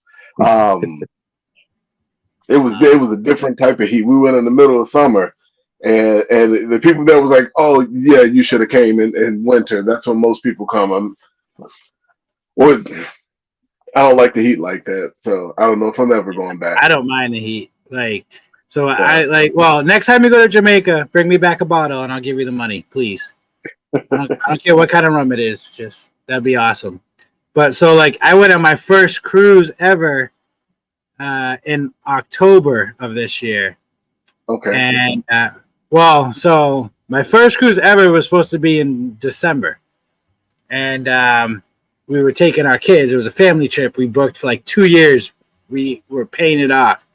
And then a good friend of mine said he was going to propose to his girlfriend, asked us to be there. They were going on a cruise in October, so before the December cruise. And, man, I loved it. We went to the Bahamas, and we went to Princess Cay, and we went to Grand Turks. And it was hot, but, man, I absolutely loved it. I couldn't wait for December to come to go back. I could not wait. I could live out there. I probably wouldn't be able to do snakes because shipping would be ridiculous. It'd be insane. It wouldn't be no overnight shipping. Yeah. I love Jamaica, man. It was nice, dude. It was nice. But I had no idea about the heat, to be honest with you. I completely went there blind. I'm sitting still. I'm doing nothing. And I'm soaked, I'm drenched.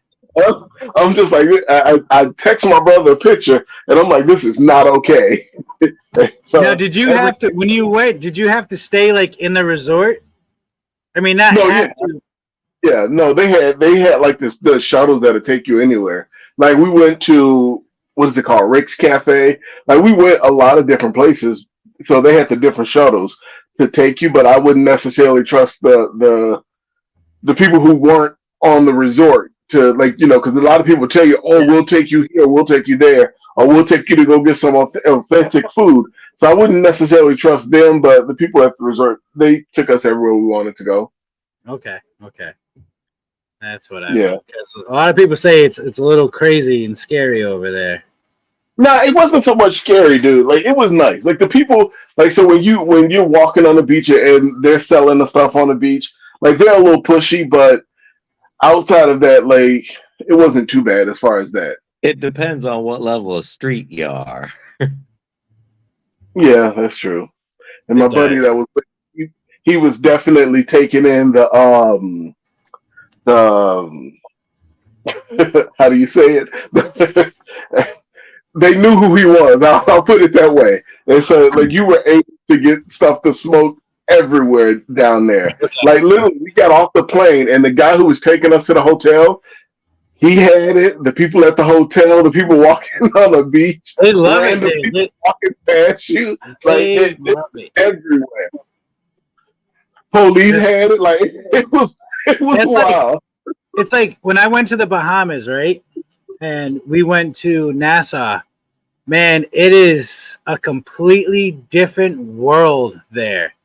So, like, as soon as you get off the cruise ship and you go through like the customs area and you're on the island and you can go to stores or whatever, there's people everywhere. The islanders lined up and they're like, "You want the party package?" And I'm like, "What's the party package?" It's weed and coke. Weed and they weed and coke. They're like, "The party package." I was like, "No, well, I'm good. I'm good." But man, like they were showing me the weed, right? And I'm growing. I know what to look at, and I'm like, man, that looks like trash. But when they lit it up, it smelled so good. I was like, wow. I was like, man, I want to try it. Like it smelled amazing, but it didn't look good. It wasn't nice and pretty like my stuff. Like, but man, the smell was just it was amazing. But they hound you, man. Everybody and cigars. They hound you. You want weed, coke, cigars. They're like, we got you. You say no to one person, 30 seconds later, 100 competitors trying to push it in your face, you know? And like it was a cool experience in a sense when I was there with just my wife and friends. But when I went back with my kids and they were doing it, I got mad. Like I was gonna hit some people because I didn't like it because my kids were getting scared. And I had to get a little angry and like, you know, back off, like, because I'm about to fucking break your jaw, like, because they don't care if your kid is 6 or 20, man. They're just offering it to everybody, and I'm just like, you know, it's a little out of control. But like I said, it was cool with the wife and friends, like, or it was tolerable with the wife and friends, but not when you bring your family. It wasn't. Yeah, I can get that. How was the liquor there? I'll go back. Was it nice there? It was beautiful. The water, I swam, I touched a sea turtle, wild sea turtle, like for the first time. I've seen them in Florida, but like off a boat, like couldn't touch them. But like I was snorkeling and I seen a sea turtle, like, and I got it on, and I freaked out. So then I tried to catch it. I mean, I was chasing these things for hours, you know, and I'm 39 years old, like about to give myself a heart attack trying to swim after these damn things. But the closest I got the touch of fin, and it's like they're quick and powerful. But man, it was the water. I seen lionfish, which was really cool. Some cool stingrays. I don't think I seen any sharks when I was snorkeling. Beautiful corals, though. Beautiful corals. Some really pretty flounders, and just like Grand Turks was probably my favorite place, just for the water, because the water was like spring water, but salt water. It was so clear, like it was just gorgeous. The island itself, we went and did a rum tasting. That was the best $140 I've ever spent. Like it was I mean, me and my wife, we got there. We had to be at the rum tasting at 10 a.m. And let me tell you, we left there at 4 p.m. And I mean, they make you drink for free for the it was $140 for me and my wife. It was $140. And man,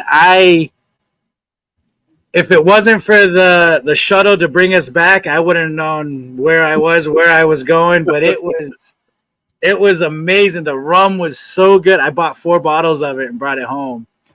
And I brought 2 bottles home because they didn't. The cruise line didn't check us when we got back on, so nice. I had all my bottles with me. So I was like, I don't gotta buy liquor on the boat because I didn't pay for the drinking package because that was like an extra $800 for the cruise. So I was like, fuck yeah, man, I'm gonna. So we drank 2 bottles on the cruise ship, and then I brought 2 bottles back, and it was just their beer too. I got one of the cans somewhere. I saved a can. I forget what it was called. It was God, what was it? It was a blue and black can, but the beer was delicious too. Like, and the people were so nice, so friendly. But the island itself, once you got out of like the cruise harbor area, it was like run down. Like, I mean, there was wild donkeys Wilder just Yeah. walking down the street Yeah. and shit, like, which was cool to see. But like, there was empty houses, burnt down houses, but then you would see a beautiful house. Like it was just like and like where the rum tasting was, there was like a shack across the street, but then it was like a resort where the rum tasting was. Like it was gorgeous. Like it was incredible, man. It was so different. I mean, they live so different and carefree than us here in the States. Yeah. And I enjoyed and respected that freedom of what they have that we don't.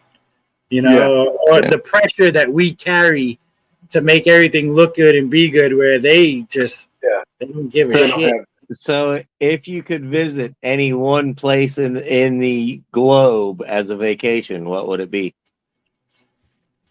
Damn, that's Turks and Caicos for me. Turks and Caicos. I'll go there one day. Yeah. I want Australia, or I want New Caledonia. I want to go to the Komodo Islands and see the Komodo dragons in real life. See, I've always wanted to do that, but like I fell in love with the Rhacodactylus, so I want to be able to catch cresteds and leeches and enjoy that on the island. And then like New Caledonia, I mean, it's it's off the east coast of Australia, and like just to go island hopping and see all the different geckos, and it would be amazing.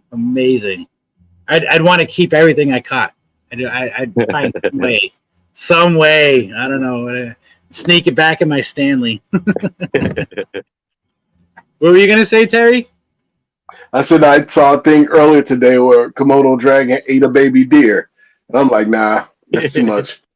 See, I would see, but I'm crazy. Where if I went where he said, I'd try to touch him. I'd get so close, like I wouldn't be scared at all. I probably would too. I would want to try and touch one. Like shit. My first time in Tennessee was like, God, 9 years ago, maybe 10 years ago. We stayed at the Smoky Mountain Resort before it burnt down, and we did the whole driving the Smoky Mountains trail and all that, and everybody's running out of their car, and I'm like, why is everybody running out? And there was a bear. I was like, oh, let's go. So I jump out the car, and I got my camera. I'm thinking I'm all a professional. Man, I got like 100 yards from this bear and realized she had 2 cubs with her. And I was like, oh, that's not good. Because I was close. Like, I was hiding behind a tree, but I was close. And she charged me, and the guy, like, so I start running. And the guy's like, don't run. I'm like, no, I'm faster than this fucking bear, man. I'll outrun it. He's like, stand your ground. I'm like, nope, I'm hauling ass. And she ran about 40 yards towards me, and she jumped up and then slammed her paws on the ground and made a big old roar sound. And, like, she made her cubs run up the tree. I got it all on camera, too. It was so fucking cool. But everybody took off running. Like, but I was the idiot that everybody was about 100 yards behind me. So when I caught up to the guy that was closest to me, this guy fell face first in a pile of rocks when he was running. And like, so as I'm running by him, I just pick him up by his belt and his shirt and just toss him forward. And he was pouring blood down his face. But I didn't want like the bear to like attack him. So I just, I'm like, keep going, buddy. Like, walk it off. Like, you'll be good. But it was something that whole experience, I love it. Like, it's one of my favorite stories, and I'll do it again. Like, I think it's cool. I mean, like, I don't know, I ain't afraid of shit when it comes to animals. Like, I mean, I caught rattlesnakes with my hands, alligators right out of the water with my hands. I mean, my wife. There's something to a like really dangerous animal being able to touch it or whatever. Like, there's something to that. But I'm not stupid about it. That's the thing. Like, there's people that do it and get bit. I mean, I'm not saying I'll never get bit, but I'll never do it. If I'm drinking, I know instant. I will not dare try to do anything stupid. But if I'm sober, hanging, like, so we went to, it's in Florida. It's where they filmed Lake Placid. I can't think of the name of the lake. It's like one of the biggest lakes in Florida. What is it called? Okeechobee? Okeechobee. So there's cabins you can rent along that lake. Now that lake is full of monster alligators. Like, monsters, man. They are huge. So the first night we're there, we were right on the lake, but it was like the lake was probably like 100 yards of rock to get to the lake. Right. So I walked down there as soon as I get there, shine a flashlight, and it was like 11 o'clock at night, and you just seeing eyes everywhere, everywhere. And there was one maybe 3 foot, maybe 4 foot alligator close to the shore. Man, I crawled from rock to rock, got right behind it, and grabbed it by the back of its neck, walked all the way back up to the cabin and showed everybody. This thing, I'm like, look at this. And my wife's like, what are you doing? I'm like, this is so cool. And like her dad's like talking to me in Spanish. I'm like, I don't know what you're saying. It's slapping me. Like, it was awesome, man. And then I walk back and let it go. Like, I just do stupid shit, but awesome shit when I know I can handle it. I've always kind of wanted to go big python hunting in Central Florida. That sounds like so much fun to me. I want to do it too. I was supposed to go on our first cruise with Emilio. He was supposed to take us out, but the lady, her husband got sick, and she didn't want to take us without her husband there. But it would have been awesome. It's a dream of mine to do that, to catch a berm in the Everglades, catch some chameleons. They got caimans out there. I'd love to see a freshwater croc. I've never seen one in the wild. That would be really awesome. But I would love to catch a big, like, and I want to catch any berm, but I'd love to find like a fucking 16, 20-foot berm and catch it. Like, that'd be awesome. It would be a blast. It would be a blast. It would just be so cool. So cool. So cool. That's why when Chris was talking tonight about next year for Daytona, to take a trip down there to go herping, I'm down. Let's do it. Like, leave Monday morning early as fuck, get out there by 9 a.m., spend the entire day, night out there herping, come back the next day. It'd be cool. The only thing, though, when you catch a berm out there, you cannot release it. You have to take it. Like, you gotta turn it in, but that's fine, turn it in, or, we got some fellow breeder friends that are like, hey, you go, it's a wild caught berm. Like, if you don't turn it in, they kill it. So, yeah. If I ever go to Florida, it's only going to be to fish. I would love to go to Florida to fish. That's it. Florida is by far some of the best fishing I've ever done. Saltwater. Freshwater, Massachusetts all day long.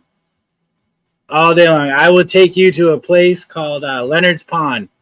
It's in Rochester, Massachusetts. And so I've been married 15 years, and I got 17 years. So it was probably 20 years ago. Leonard's Pond was number 3 in the world for bass fishing. Like, wow. Man, you catch some monsters, man, and I love it. That's it. And what was cool about that pond, it was kind of a lake, but it was huge. I guess it was a lake. It was huge, but it looked like a pond. But there were so many canals and channels you could go through that open up to big areas, and you go to another canal or another channel. But I found a place there where it was a nesting ground for spotted turtles. So if anybody knows about spotted turtles, are endangered species. It's the Massachusetts state turtle, but it's one of my favorite turtles in the world. I got 3 turtles that are my top 3 favorites. Number 1 is spotted turtles. Number 2 is snapping turtles. And number 3 is, what's that saltwater turtle? With the, God, I can't think of the name of it. The saltwater turtle. It's the only saltwater turtle with feet, not fins. Gosh, who's in the chat? Chat. I know what you're talking about. I just can't think of the name right now. I can't think of the name either. Terrapin, diamondback terrapins. Yeah, diamondback terrapins. So those are my 3 favorites, but spotteds are number 1. I've caught them my entire life growing up in Massachusetts, and they're just amazing. But I found I could never find hatchlings, and I found a whole nesting ground. There was a sandbar in the water, and that's where they all were. Like, you could see them hatching. Like, it was amazing to catch baby spotted turtles, adults. Like, I love it. I love it. I love it. It was just That Well, pond was. you come down to Jacksonville, we can show you some snapping turtles. We've got plenty of them down here. Yeah, alligator snappers. Well, you got commons too, but I like them both. I love them both. I've always wanted an albino snapping turtle or a leucistic. Really, I don't care for the red eyes, but a leucistic would be nice. Yeah, that would be sick. I love them. It's a snapping turtle here. Like it was just this lake out. What's the city? Like south suburb out there, and just unassuming lake. I'm fishing, and all of a sudden my rod just bends over, and I'm yanking on it, and I'm thinking I'm stuck, and then it starts moving, and one of the guys that was fishing, he was like, "You have a turtle," and I'm like, "Nah, this can't be a turtle." It took 30 minutes to pull it to shore. It came out the water one time, and I gave up. I was like, "Nope, I'm not touching that." Like it was massive. And I don't even know how it lived in that pond because I'm like, it has to be eating everything in there. It's way too big. I'm like, just a regular little pond. And I'm just like, man, like it had to be 60, 70 pounds. Like it was big. It was massive. I have just a short video of it when it reached the surface. And then when it went back down, it snapped the line. And I just like, yep, good, thank you. I don't even want to know how I was going to get that. I was probably going to cut the line anyway. I remember I was out at Thomas Jefferson Park in Lakeville, Massachusetts, and I was fishing, standing in the water barefoot, and a snapper turtle came up, and I was like, so I ran out the water. I was like, oh shit! So I was like, damn, it must have been going for my toes. So I stuck my foot in the water on a rock and started wiggling my toes. Sure enough, it came right back up to go after my feet. And I had a big old net, and I just scooped it out of the water and took it. Like it would have took my toes off, but used my toes as bait. It was cool as shit. It was cool as shit. Wow. Speaking about big catches, about a year ago, I was out fishing, and one of my best friends caught.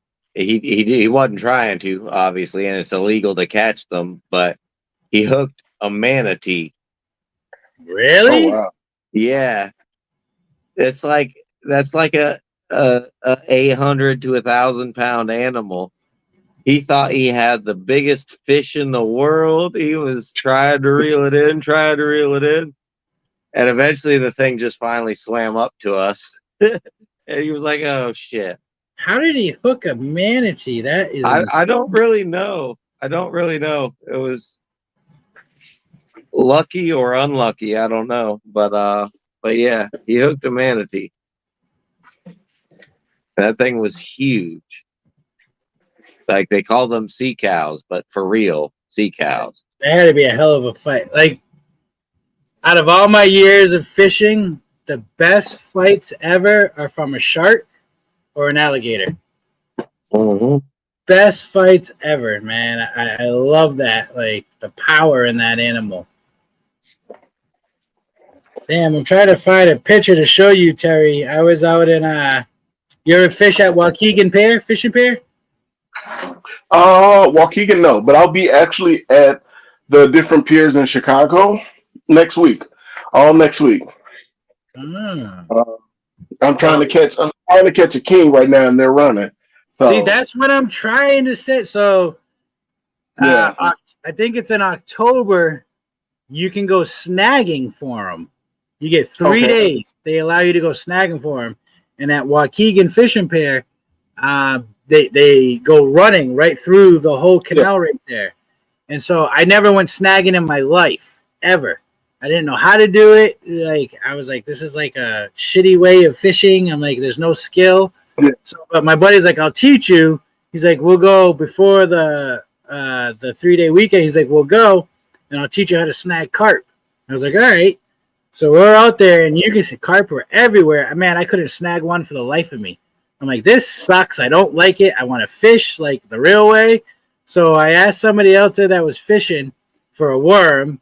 He gave me a worm, and I had a bobber on. Now, this is God's honest true story, man. And I'll send you the pictures of this fish. So I cast a line out into the channel, you know, right where the boats come in. And fucking 2 minutes later, bobber goes underwater, gone. I'm like, oh, and if I can pull up, I'm like, all right, I got a fish. I got him hooked. And it was heavy. I'm like, this is big. Guy, I pulled up almost an 18-pound king salmon. Like, I'll show you. Like, I got to find the picture now and show you. This bitch was massive, man. And man, the fillets I got out of this fish, oh, absolutely delicious. Absolutely. The biggest fish that I've caught from Lake Michigan were all on charter boats. So me and my buddies years ago, we used to charter boats, like and go fishing. And I've always, since I was 16, like we stayed a half a block off of the pier on Lund, so up north.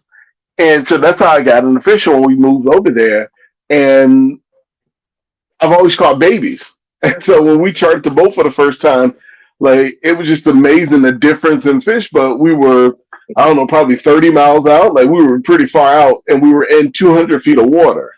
And it made a big difference. It just made a big difference. You ever catch a sturgeon? No, my buddy just sent me the video today on one. And that dude caught that. Oh, I don't even know what to do. You can't keep them, right? They're illegal to keep, right? Well, that and they're not good eating either. Yeah, they were hunted for their eggs, if I remember correctly. Yes. But yeah, like they're massive though. I would love to catch one. I don't even want to keep it. But anything I catch that's like massive, I always throw it back. I never keep it. Anything I catch that's a good eating size, then I typically will eat it. But I love fishing for catfish. If I catch a 15, 20-pound catfish, I'm putting it back. I'm not keeping it. It's just, I would keep it. I would keep it and I would eat it. Yeah, you got to think about like a catfish that size. How many eggs is it laying if it's a female? Well, it depends on the season. Depends on the season. Now, I'm not going to keep it because it's the size of it, and they're producing the most amount of eggs. And I was just like, forget it. I'll put it back. But yeah, we were camping, and this guy came and knocked on our cabin door. He wanted us to take a picture. He left his phone at home. He had a 44-inch muskie, and that thing was dragging his boat across. Like, it was insane. And so we take a picture of it and we email it to him. And I was just like, dude, I didn't realize that this lake. We were there, Chavanaugh. I'm like, I didn't realize that this, I want to say it's like an 1,800 acre lake. I'm like, I just wouldn't think that size fish was in it. And he was like, no, that's not the biggest one. The biggest one I've caught was 54 inches. And I'm like, wow, that's insane. But you can't keep them, which is good. So it's just for sport. Let me look at these pictures. Look at this picture. You're going to be jealous. Here, Chad, I'll send it to you too. Yeah. Where you at? How did you prepare the food? That's nice, dude. Right? That's what after. I just want one. Like I'm not even being greedy. Like for real, if I get one, I'm done for the season. I literally just want one king. I found a recipe. It happened 2 years ago. Every time I've made salmon, I never cared for it, and so I found a recipe from somebody who we were watching their YouTube channel, and he don't like it either. He was just like, dude, this is the best salmon I've ever had. And so we saved the recipe. Dude, it had to be 2 years ago. And I'm like, I need to catch a salmon this year to try it. I've been trying to catch a salmon for 2 years now. I'm not gonna lie. This year I'll put the most effort in, but I've been trying and have not been successful. So I joined a few Facebook groups, and I know they're running now. So I'm like, okay, I'm gonna go. So I don't know. Unfortunately, I can't remember the guy's name. The guy that passed away a couple years ago, the real famous chef. He hung himself. Oh, Anthony Bourdain. Yeah. Yeah.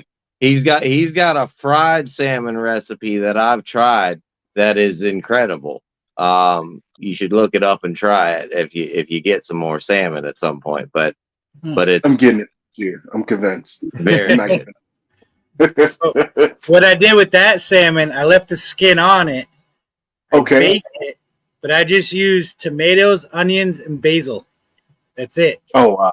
All I put and lemon juice. And it was amazing. But We ate it for 3 days straight. Oh yeah. Yeah, that's a good size right there. Oh yeah. Yeah, when we chartered a boat, dude, we would have 6 of them that size. We caught a trout. I want to say maybe we caught one that was a big trout, like it was close to 20 pounds when we chartered the boat. And my wife loved it. She's been trying to get me to catch another trout since, and I have not.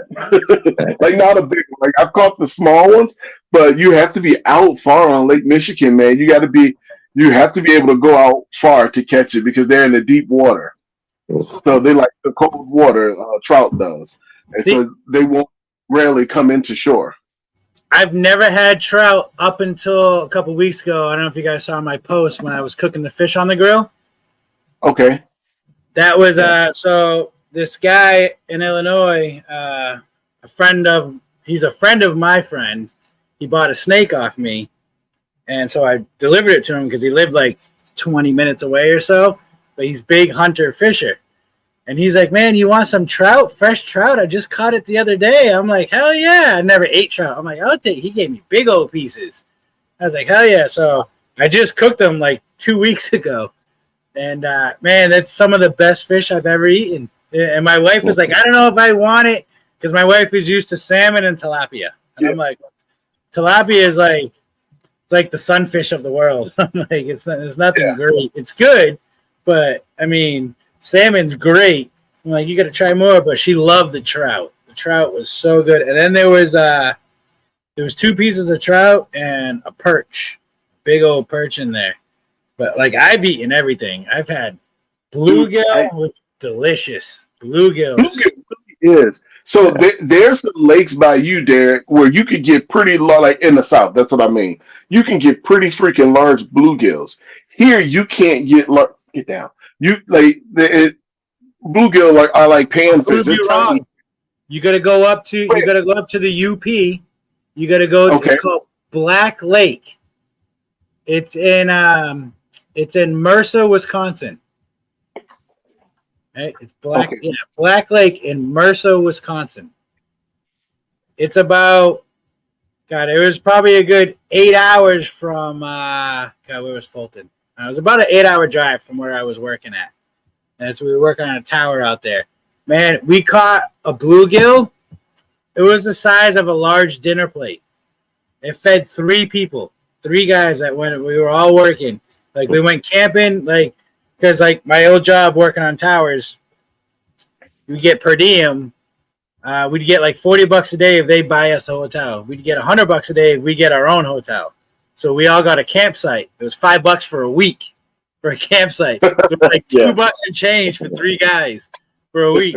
And we went fishing every day to catch our food to eat. I mean, we were eating frog legs, everything, like. But, man, some of the best bluegill I ever had came from Mercer, Wisconsin, man. They were monster bluegills, and they were so delicious. So delicious. Like, yeah, I love bluegill. Bluegill is great. And saltwater, another favorite of mine, red snapper. I've never had, but I watch the South Florida Fishing Channel, and he catches that all the time. He's one of the reasons got me wanting to go to Florida just to fish. Yeah, red snapper is delicious. Sweet Lips, Chris, I've never had it, but I heard it was really good. I'm going to go refill my drink and maybe get a snake out. I've never had marlin either, Chris. Marlin sounds good. Mahi, I've never had mahi either. I want to catch it, though. I don't want to get it from the store or from a restaurant. I want to catch a mahi and eat it. Yep, I heard that's good as well. I'm going to refill my drink real quick, and I might bring a snake out. Ooh, I like it. I'm down. Mahi, red snapper, man. Me and my wife did our own little mini vacation before we had 3 kids. And we just went and stayed in the Keys. And we stayed at a boat resort. It was like a yacht resort. So, like, right out my hotel room, it was a giant parking space for a fucking, I don't know how big these yachts could be. But it was empty. But everywhere else was full of yachts. I was like, this is perfect. I can sit here, fish, and drink. Man, I brought home almost 36 red snappers. I fished all night long, all night long. Like my wife woke up and I'm just coming in and I was hammered because I bought 2 18-packs of beer. I just sat out there listening to music and fishing, like all by myself. It was amazing. Oh, Blakers, flounder. Flounder is very good. Yes, flounder is very good. It's more gamey in the fish sense than other fish, but it's very good. Very, very good. What about mammals now? What is everybody eating in mammals?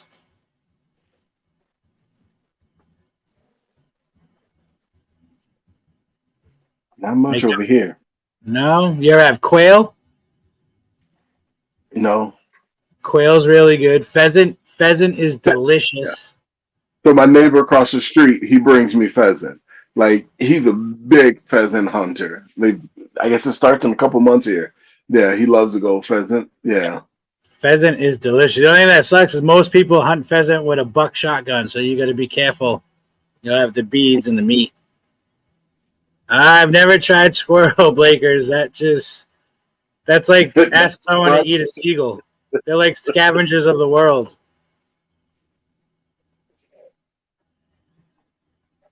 What else? You've had deer, I'm assuming, venison. Yeah, I've had deer before. Yep. That's really good. You know, I've never had, but I want to try it. Is gator. I've never had it, even though it's not a mammal. But yeah, I've had just like the jerky, like that type of stuff. Outside of that, no. I like to try it. Let's see, what else have I tried? Well, actually, on one of those trips when I had the frog legs, again, not a mammal or a reptile, amphibian, but it was quite good. It was really good. It was really good. And it's funny, you know, they say like frog legs will move. You put salt on them. 100% true. 100% true. They start jumping around. It's crazy. No, who you never had frog asking? He's asking, do you fry it? I don't know who he's asking. You talking about the frog legs? We cooked over an open fire. Oh, wow. It was delicious. It was absolutely delicious. I've had duck. Duck is really good. Duck is really good. Yeah, we were on that. Some duck is gross, but yeah, a lot of the God, what are they called? Not the ducks with the ugly head with the like all the extra skin on their heads, the red shit. Those are gross. I tried that. That's really gross. But God, what ducks are they called? I forget. They're big though. They're not geese or anything like that, but they're ducks. But they're huge. But they're good. They were delicious. I just forget what they're called. Lamb. Yeah, lamb's delicious. Yeah, lamb is. Have you had fresh lamb? Like I've killed my own lamb. And he's asking about the quails. Quails. No, I baked my quails. I never fried them. And I only did it because, like, so I bought quails when I had retics, and I started breeding quails to feed my retics. And then everybody's like, "Have you ever eaten it?" I was like, "No." So I killed a quail and I cooked it, or I cooked it on the grill. Sorry, I didn't bake it. I cooked it on the grill, and it was really good. But anything I do on the grill is really good. I'm just saying. Okay. Yeah, the pheasant was he makes them into like the sausages. And I don't know, dude. I don't know how he makes them, but they're delicious. They're nice. But he loves hunting. He's an older guy. Man, you're gonna have to send me some of those frozen. Some frozen pheasant sausage. Oh yeah. I'll send you one. That sounds delicious. They really are. So the pheasant, I like it, and I don't know, dude. For years, I've been wanting to get into hunting, but all the rules here, man, it makes it like you almost have to have like not necessarily a guide, but somebody that's going to show you the ropes on what you can and can't do here, and just where to go, because it's a lot of like one of the guys, the local breeders here. His son does it, but a lot of people does like the private lands that's like further south in Illinois. And I'm like, how do you find those? And he's just like literally, we've been hunting them. decades. Yeah. Yep. Yep. You gotta know somebody. Yeah. So my buddy that gave me the trout, he's got land out in Wisconsin, like 10 acres. That's like Mhm. nothing built on it. It's all for hunting. It's his, just for Wow. hunting. So he don't need no permits, no nothing. He can just go on his property and shoot and kill almost whatever he wants. Yeah. Still certain rules, but I can't believe people hunt bears. I thought yeah, like do like it for meat. I Like try it. I just I would wow. try it. I would try it. Yeah, I think though, like back in the day, I mean, before we were more civilized than what we are, we Yeah. hunted and ate everything. So Everything was a meal, right? Yeah. everything. Before they made rules and laws, everything was a meal. Yeah. Meal. I seen a video recently. This guy go in his backyard with a 22, with like a 22 rifle, and shoot a squirrel, and bring it in the house, skins it, and cook it. And I'm just like, it does look like chicken. I'm like, nah, like I don't know. Do you watch God, what's it called? There's this show on Netflix. It has the word man in it. It's this skinny white guy that goes hunting, but he always cooks what he catches. And I there's know a what you're talking about. couple seasons of it. Yeah, It looks it's not Man versus Wild, is it? no, it's not Man I versus know what you're Wild. talking about. I know what you're talking about. It's like I've watched a few episodes of it. I haven't gotten into it. God, I gotta find it now. I gotta find it. Because it's, I mean, the food, the things they catch and eat, I'm like, God, I want to try that. I'm like, I want to be his friend. Yeah, it's another YouTuber I watch. What's his channel? Outdoor Chef Life, where this guy he was a chef. He was a gourmet chef, and he started just doing fishing videos, and the videos did well. And so now he do videos full time, but because he was a chef, um, I guess he did a lot with seafood. Like his dishes, dude, be absolutely amazing. And we were sitting there looking at him like, dude, I would eat that. I'm not even into eating that, but I would eat it just because he made it. And Yeah, it looks, that's how meat. Oh, it's called Meat Eater. yeah. Yep. Meat Eater. It's the guy, like, he catches some or hunts amazing things that I would never think of eating, but I'm like, now I want to eat it. I want to try it. Like, I want to try moose. I want to try moose so bad. Yeah. Like, it looks like a delicious animal. That sounds so wrong, but it looks like a delicious animal. No lie, that's how I look at deers. I'm not gonna lie. I see Yep. a deer, I be like, man, is this strange? And I think they just look like they're delicious. Yeah. Like you're That's what I driving thought. on the road and you see one run across the street and you're like, come on, let me hit you. Let me hit you real quick. Like, take those back slaps off and drive away. Even though that's illegal. I would never do that, just saying. No. No, I want to get into it the right way, man, so I can learn the right way of doing it. And I probably won't do it every year, but just to try it out and see if it's something that interests me. But I think the birds I would want to do every year because I think I'd be more into the birds than like the gamey meats. Because like the time I had deer, it was a Pakistani family cooked it, and she cooked it for like 12 hours, dude. And she cooked it in like curry and all types of stuff, and it was absolutely delicious. But the next time I tried it, I was like, man, this is like, it didn't taste the same. It wasn't as delicious. You're like, this is And it was nasty. yeah. I was like, man, can't you make it the way she made it? So, no, but fishing is my thing, man. I love fishing. I do too. I just don't have a lot of time for it, man. I'm trying to make time for it. And I got some time, but I still haven't got my Georgia license yet or anything. So, like, driver's license. I haven't got my Georgia's driver's license yet. Like, I'm still rocking Illinois plates on my truck. Like is it more expensive down there as far as your vehicles to register them? So there's God, you have to pay taxes on your vehicle out here of the value of the vehicle, which I think is horribly stupid because, like, you already pay taxes on the vehicle when you buy it. Yeah. But because I'm bringing it to this state, I have to pay taxes on the value of the vehicle again. And Georgia, you have to pay it all at once. Oh, I get what you're saying. So it's like you're purchasing the vehicle there again. Yes. But would you have? You're not going to have to do it again next year, though, right? That's just this year. It would be just this year, and then in order for me to get my tags, and then next year it's only like $20 or $25 after that to get the tags every year. Okay. Which is fine, but like I don't want to pay taxes on my vehicle that I've already paid taxes on. Like, yeah, that's a little ridiculous. Yeah, like Illinois does it too, though. Oh wow, I didn't know that. Well, so my truck I bought in Illinois, or sorry, Cook County does it.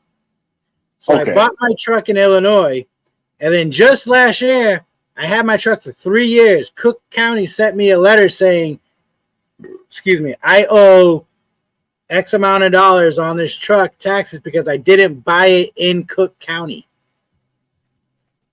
I had to pay tax on the value of the truck." You know what? I received that before, but I think it was such a low amount that I just paid. It wasn't like a lot. Oh, I didn't. Yeah, it wasn't a lot. Like I received that before, and I just assumed I underpaid for taxes, and I just paid the amount.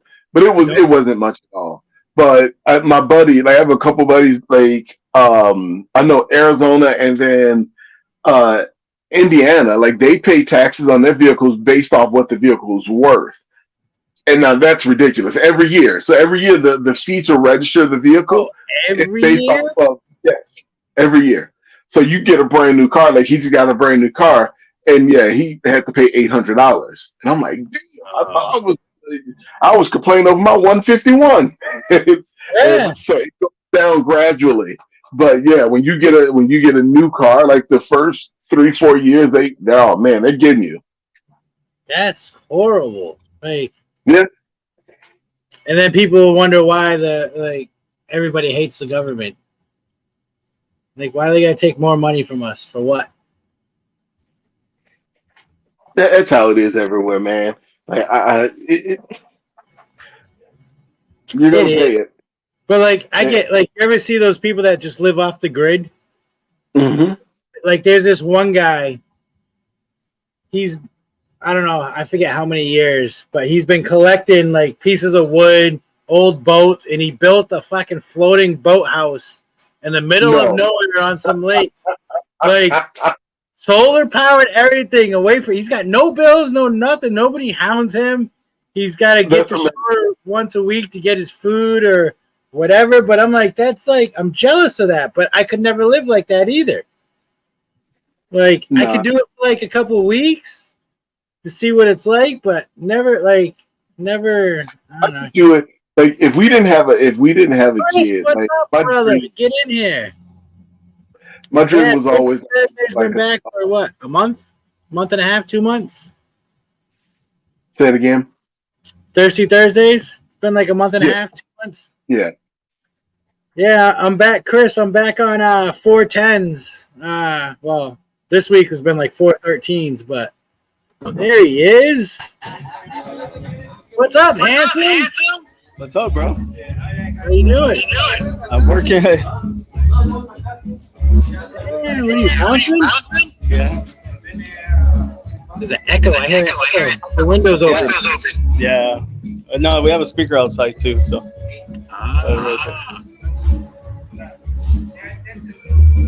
Yeah, was it nice weather? It's all right. It's hot outside, but whatever. Chris, you know Terry? I actually hit him up for a shirt. Oh, you did. Matter of fact, I haven't thought. Send me your address and your size. I'll send you one, bro. All right, brother. Yeah. Yeah. I was like, and then after I told him I subscribed to his channel, he subscribed to mine. Yeah. So but I'm rebranding, so. How's your health? Huh?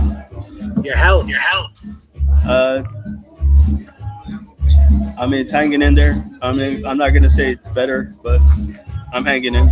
You doing good though? Like, take care of yourself? Yeah, I was sick these last 2 days. Like, I was like felt like I got hit by a train, but I mean, I'm doing all right now. It's good to hear you're doing all right. I can't wait to get 100%. Shit, dude. Like, I still got shortness of breath. Do they know what it was from? Or? That what? Do they know what it was from? I'm thinking it was COVID again. Oh yeah. Yeah, COVID's the only thing that restricts my breathing. So. How's your animals? The animals are good. Yeah. Oh yeah, I got 3 retics, so I mean they're doing good. You got balls too, though, right? Yeah, but I'm trying to get out of balls. I actually only want to work with what I want to work with, which is like the clown stuff, the pipes, the Xantic stuff. Yeah, I'm doing this. I'm selling more than half of my collection right now because I'm trying to just focusing on certain things, and I'm getting into geckos. You're getting into geckos? Yeah. I just got a leafy 2 days ago. Nice. And then, I got a big old adult female. And then I've been doing the pokés for like a year now. So I'm probably gonna pick up some gargoyles in the next 2 weeks. That's dope. Yeah, I'm loving it. That's right. When I got into the hobby, I started off with geckos. Come on, dude. So that was 30 years ago. Bro, I saw Thirsty Thursdays. I was like, what? You brought that back? You brought that back? Everybody was asking, and my new job out here in Georgia, I work 410s, so I can be consistent with this. So, I got it back. I like it. You want to go beat some ass? Oh, the radio, man. It's loud. Hey, Terry, how much are you short? I'll send you one, bro. Say less. Yeah. You guys, give me 2 seconds. I gotta go use the bathroom real quick. Okay. Bro, what did you decide to do with the Effects in the Flex thing?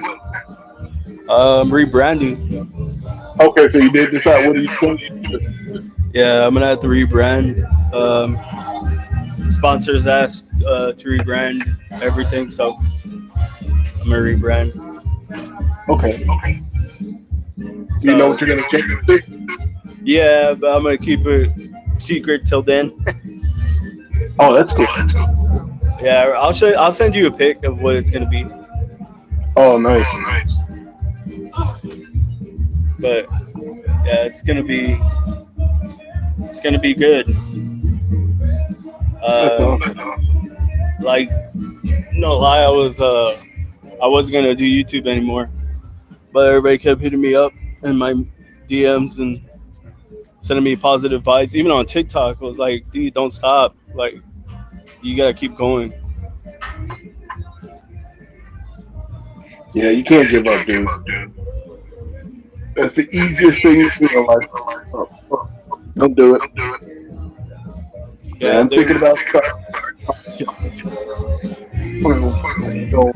I don't have a lot of experience.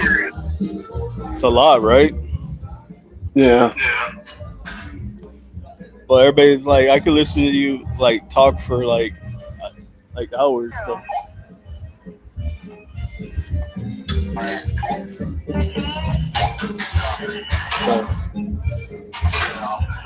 When are you gonna roll out those branding?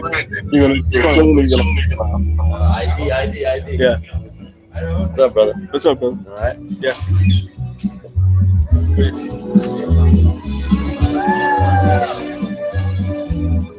But yeah, everybody was like, you need just keep pushing, just keep going forward and everything. So Yeah. Everything happens for a reason, right? All right, I'm back. Hey, look at this guy. What's up, man? What's up, homie? How have you Chris, been, you man? got shirts too, right? oh, me? Yeah. Of what? My shirts? Yes. Yeah, I got all kinds of shirts. I got the Sexton and Flexton Reptile Podcast shirt. About to I drop want the the new- artistic one. Oh, okay. That Let me one, know. yeah, I know which one. Yeah, I already know which one you want. With all the puzzles on it. Yeah. Yep. ¿Para qué? Dámelo. Not me. I was muted just to see if it was me. Oh, what's up? Hi, June, Mr. Caramel Albino. What the? Y'all can know your boys are weird. Oh, Dallon, you want to come on if we go backstage? It's Chris. Chris is echoing. Yeah, sorry guys. No, you're good. I can deal with it. I haven't seen you in a minute, so I'll deal with it.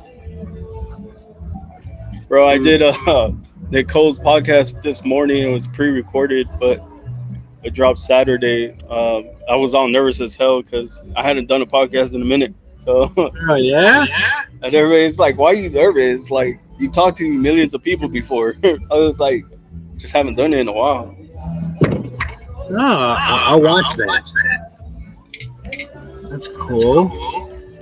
Is that damn? How long does it do? Because you don't do you guys don't have. Well, your guys' shows. We did A couple weeks ago. 90 episodes before we Yeah? stopped. Yeah, we hit 90 episodes. Are you guys gonna pick it back up again? I don't know. I think Levi's gonna do his own thing, so not sure. But I'm rebranding, so I'm gonna use the same channel, and we're just gonna go from there on. Are you gonna breed your research?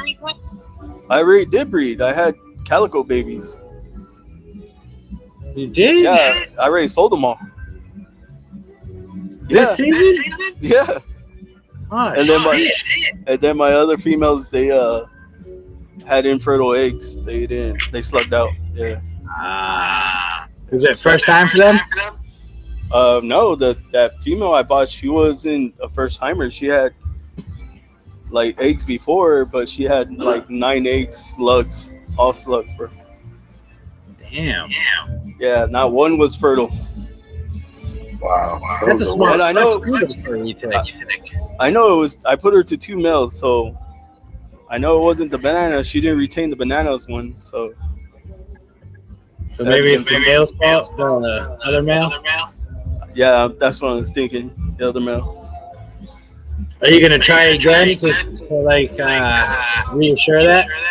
Yeah, definitely, bro. Yeah, because I did what was it? Calico. God, what was it? Calico passed out entry to my banana blue ghost. And I saw those.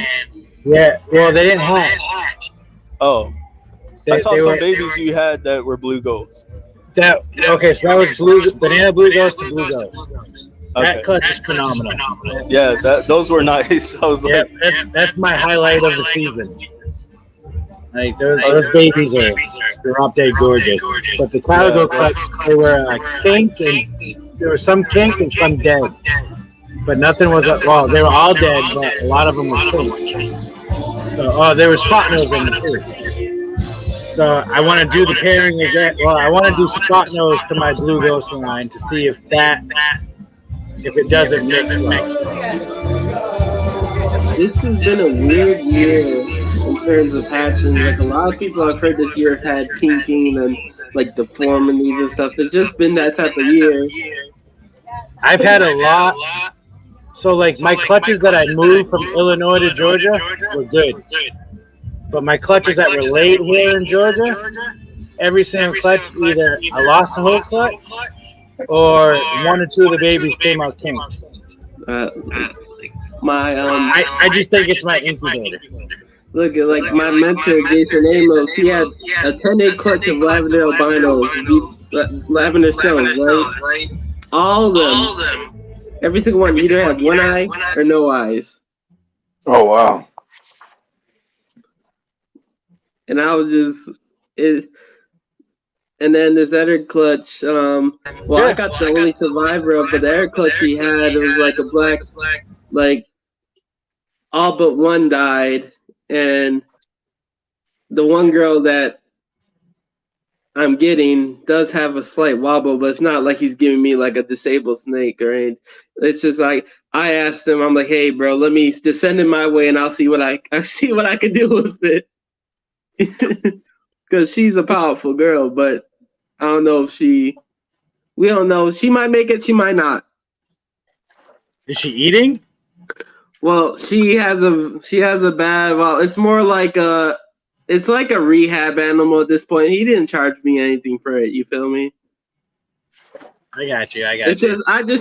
He was gonna put it down, but I just said, hey, just send it my way. Let me see if I can try to get.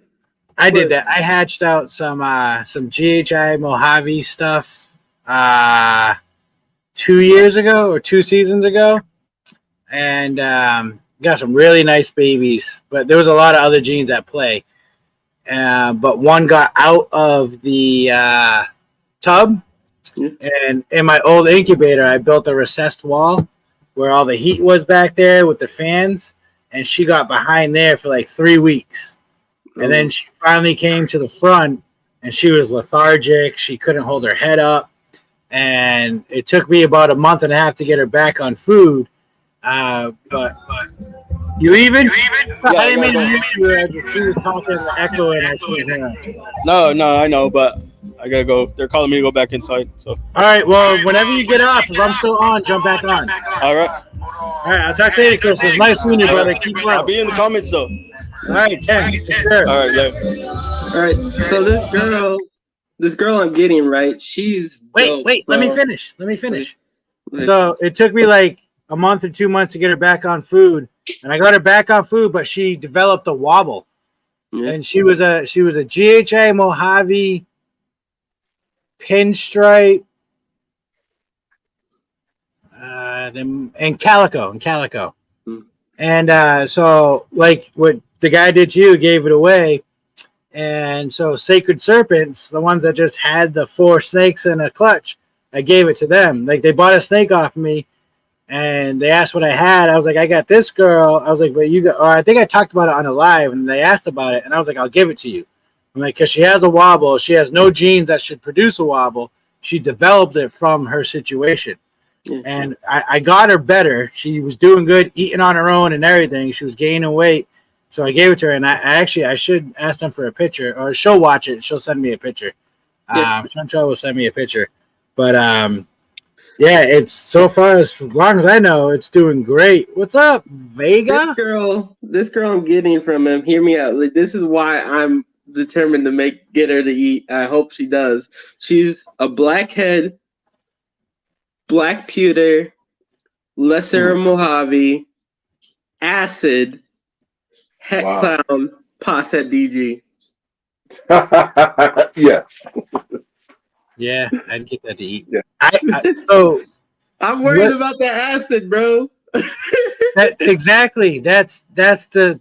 So I've heard, because I wanted to get into acid, but then I've heard lots of things that pop up with acid health issue wise. Like they're picky and they're picky eaters. I don't mind about feisty and being mean. I love a mean snake. Like that don't bother me. But I just heard they're very picky on eating, and they get health issues, or anything that has acid in them gets health issues. I mean, at the end of the everything, but some. At the end of the day, if I get her right and she thrives for me, bro, that's like a $5,000 animal that I got for nothing. Yes, correct. So it's 100% worth the effort. 100%. 100. Exactly. But it's like, but at the same time, I don't take that for granted because at the end of the day, he could have put it down and not given it to me. But he's like, here, you say you can do this. I'm going to send this to you. Show me that you can do this, and you get this really awesome snake as a reward. And I'm like, and that's exactly what I did with Chantrell. Is I wasn't gonna put it down because it was thriving, but I wasn't gonna sell it to anybody either. Like if she offered to pay, she didn't care, and I was like, no, I will not charge you for a snake that developed an issue because it got out of. Like I know why it happened. It's not like it had spider in it or anything to give it wobble or it's something. It got out of my tub in the incubator, was stuck behind the incubator wall for 3 weeks, came out lethargic, but thrived, came back, but had developed head wobble. So it was I'm not going to charge you for that. Just like I don't charge extra when I make a 66% snake. I'm not going to charge you for that because there's still a chance you're not going to hit it. I will not charge anybody for a 66 price. No, to me that's just. So I'm debating right now about another female, and I got 2 options. I want your opinion. I can either grab an Enchi leopard clown pied female for like $2,200 from my buddy, or I can grab an exotic clown from the same buddy for $3,000. I already have a clown pied male, and I can make that girl eventually, but I can have her now. But I don't have any exotic, or I don't have any exotic yet. Are they breeders or you're growing them up? These are hatchling, like hatchling juvenile girls. They're 300 to 500 grams. I'd go for the more gene animal. True. I wouldn't go for the exotic clowns. The only reason why I get the exotic is because I do have DG clowns on the way, and I have clown pieds, and with that, I could pair my clown pied to her and make clown double head pied exantics and then clown double head DG exantics down the road. I would go with the exanthic clown just because you don't have it. If you already have the clown pieds, you're making them already. So yeah, that's what I think. Like you say, it's already a double recessive, so you compare it to something else and make some quad heads. Yeah. So it'd be visual double heads, not. Yeah, it'd be visual double heads. I can make quad heads. Yeah, but that's what I'm going for. But I'm conflicted because my boy, I could get one from my boy Emilio from Villarino, the SVP guy King. That's my boy. But also could get one from my mentor. And it's just like I feel like if I get one from one, then it's just like, oh no, I'm disrespecting that. You know what I'm saying? Yes, you gotta go what works better in your projects, though. So it's not really about the relationship, at least not for me. Yeah, now Villarino, Emilio is the shit. He's good friend of mine. Okay, he's awesome, very awesome. But look at Terry's right. Go for the exanthic clown just because you don't have it. You're already producing clown pies. So why are you gonna buy something that's I'm at the stage where I'm producing clown heads and pied heads. I can make it when those females grow up. It was just more a matter, do I want it now or do I want to wait? All right, so then what's gonna happen is you're gonna buy the clown pied and then you're gonna want to get rid of your heads. Mm-hmm. That's what I'm. I got double head clown pieds here, but I bought a visual clown 100% het pied male, but he's also Enchi blade and Enchi, not Enchi blade. Sorry, he's also blade OD leopard. Blade is underrated. Blade OD clown 100% het pied male, breedable. I bought him at, or he's breedable now. Back at Tinley, he wasn't breedable. He was on the line of it, but now he's there. So now I'm getting rid of all my double hets because I have him. Yeah. There's no point in me raising these up, putting money into feeding them when I have this guy that's gonna guarantee prove out, But I do need a female. But now selling all my double hets, then I can buy either a pied female, 100% het clown, which is what I want to do, because I'd rather have the opposite of the visual recessive form to make the double hets that don't prove out that don't come out visuals, double visuals. Yeah, I feel that. Because that assures everybody this is 100% double het clown pied, because I used the clown version, pied version, and I made visuals. Here you go. Yeah. And I'll keep my visuals, sell on my doubles. Now you buying in But there's a third option, mind you. I could get the NC Leopard Clown Pied, and I could get an Xanthic Het Clown Pos Het Pied female from him for 3,300 altogether. I could get both. But again, not everything's going to be guaranteed clown. Yeah. I almost like that option better, though. That's true. I would. All right, see me, because I don't like genetic test is awesome, but I don't do it. I would buy that package just because I would have the fun part of proving it out. If it doesn't prove out, whatever. But it's just that, it's interesting because there's two possible sizes for Xanthic, right? So it was like this Orange Stream Fire Clown Het VPI Xanthic, right? Was paired to her like a bunch of times, but the Xanthic Clown was paired to her a bunch of times, like a bunch of times, and she laid all Xanthics. It is a lot of holdback space, Dylon, but I only hold back what I want to hold back, and I just look for my markers. And if I'm not sure, I got plenty of friends to ask, do you think this is going to prove out or not? And I go that route. That's true. I don't hold back unless it comes to arguably, really, literally speaking, for each project, like if I do the double heads that way, my base plan would be 1 male, 2 females per thing, because that's all I really need. I'm not trying to pump out clutches. I'm just trying to make what I want for myself. And then I'll just, whoever I have else, if someone wants that, then they want that. At the end of the day, it's like, I want a DG Xanthic Clown for myself, not because I'm not looking at like, I can't imagine how much this will sell for. I was like, I want a DG Clown, DG Xanthic. You just made your choice then. So buy the Xanthic Clown. I would say hypothetically, but yeah, I'm just saying, like, I'm not looking at it like the money aspect. I just like what I want for myself. I know, that's what I'm saying. You just made your own choice without.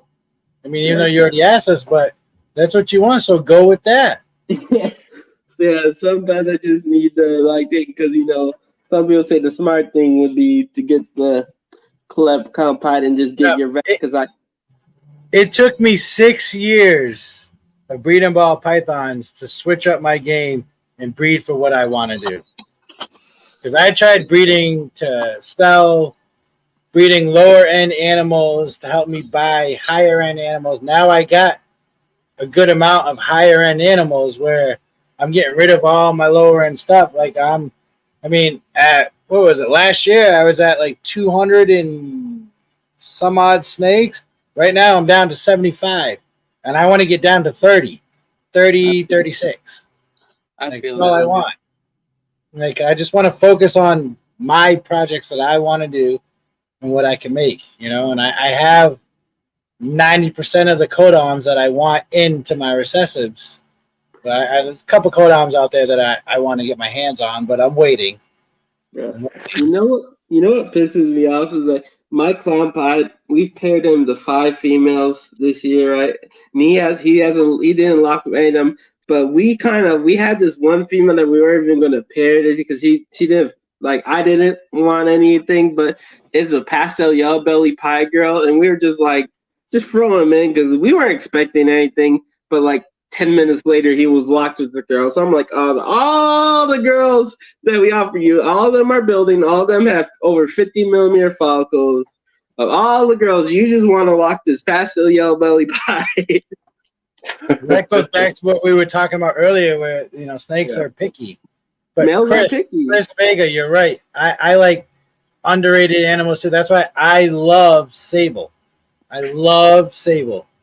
It's getting popular now, but a year and a half ago or so when I was getting into it, it wasn't. But now everybody's popping up. But I already made the Super Sable Clown, but she died unfortunately. But I'm doing the same pairing again this year to hit that Super Sable Clown. But I love underrated stuff. Like I love. I mean, I don't know. I love underrated stuff. Like especially Sable. Sable is. So Amos told me this, that male. It's not the females that are picky in ball pythons. It's the males. Like he had back in 2011 when he bought into like bananas, right? Back when the bananas were like 50,000 a piece. He bought a banana male. But it would only lock to one girl that year. But what he did was after he would lock that one girl, he'd take that girl out the tub, right? Put the other girl in that girl's tub. Don't clean it so her scent's still in the tub, right? And then put that male in that tub with the other girl, and it would lock that girl thinking it was the girl that he liked. That's smart. But Terry proved you wrong because females are picky too. Well, I got one. She likes to fight, and if the guy won't fight with her, then she don't lock with him. That's typical, though. That most bigger females, males have to work bigger females. Unless you're a bigger male, then males could just bully you into locking. Nah, dude. She like you ever accidentally put two males together? Yeah. And how? Yeah, it was like that. Like I was sure she it was to the point I took her out, I popped her, and then I'm like, nope, she's 3,000 grams. So after I popped her, I probed her, and I'm like, she's a female, and it was just like she would beat the heck out of the first couple of males that I would put in there, and then like the third male she would lock with them. But she would only lock with males like you said. Part of what you said is true. It had to be a bigger male, and they had to fight with her. So she would still fight, but the one that was like pushing her back, I came back the next morning and they were locked. See, but yes, we have me and Eddie. Eddie has a 2,300 gram pastel clown male originally this way, and his males were like his females around time were like 1,800 grams. If they weren't locking with some of the younger males, he'd throw that clown in there, and that clown would lock within 5 minutes, whether those females wanted the lock or whether those females didn't want the lock. Dude, it's funny. So my original clown male or het clown male, he's Banana NG Fire Het Clown. His son, he produced his son the first season. So I've been breeding his son for 3 seasons now, and I've never bred the dad again. And they're both like that. The dad, no matter what I put him with, he'll lock. Like, even if she's one of the snakes that won't lock to every other male, he's locking with her. And the son is the exact same way. Yeah, like you like males like that, man. Yeah. I have to get rid of the dad, though. I'm gonna take him to the show this weekend. I'm gonna take him to the show. I don't want to because he's more like a pet, but I'm like, man, he's such a beautiful guy. He's just such a beautiful snake, and he really should be bred, but I don't have a need for him anymore. So that's why I sold my I got the first pup and I had the breeder. Like he was nice, but he just didn't fit my plans. And even though it hurt to sell him, I just gave him away to Holly because she was from Texoma and she's been using him. But at the same time, it kind of sucks because after I gave him away to Holly, the Bridgeville breeder called me and told me that, hey, by the way, his sire proved het clown, so your boy is possible het clown. And I'm like, you told me this after I gave him away. And I felt sick for like a good 3 months, and then I got over it. Nah. It'd be like that. I was so tempted to take hey, how much would you want for that boy back? Like, I'll give you 500. Terry, did you get the sheds back yet? No, I haven't even sent them off yet. For your boy, like literally, Yeah. I'm down here. I have them packed up, and I just haven't mailed. I'm gonna send them to Charlie. So I'm gonna put them in an envelope when I go upstairs. I have them in bags. They're dried out. I just haven't mailed them off yet. I'm gonna text you tomorrow and be like, send it out. So what do you I got think? They just dropped the red stripe test on RGI, and they're the only ones that have it right now. Oh, did they? I noticed the price Dropped went the up, but red I didn't stripe. see there was a Yeah, red stripe. yeah, they just dropped the red stripe genetic test. Okay. I have a red stripe clown that I got last week. I think it was last week. But See, red stripe is one of those genes that, on its own, it doesn't look much different than a normal to me. Like I it got an doesn't. NG red I'm stripe female from Chris from BNS that was on earlier.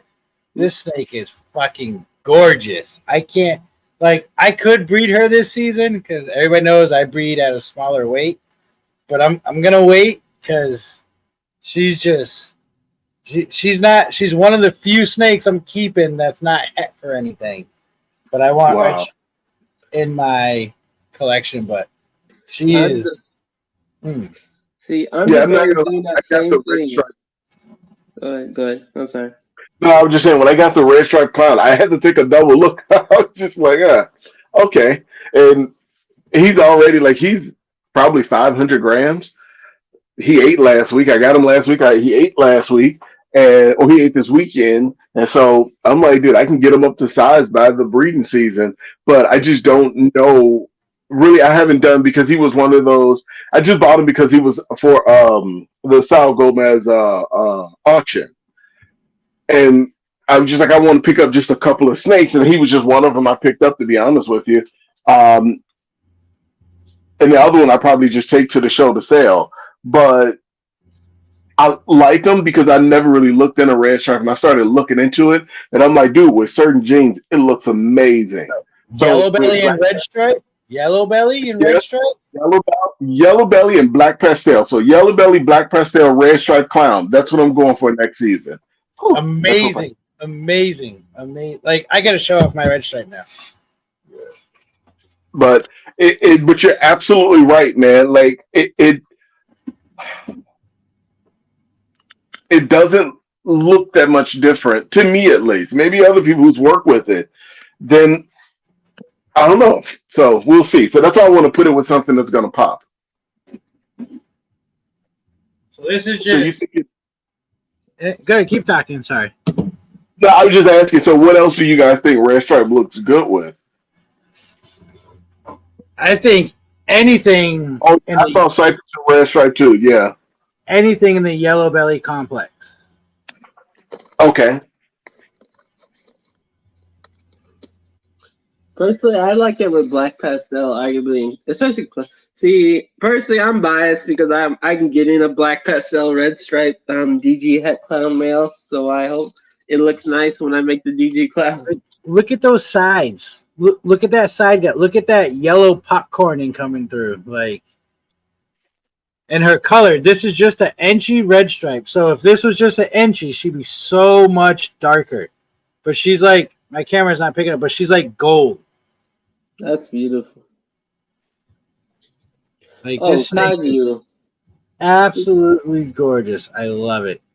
Speaking of this type, first said GHI red stripe.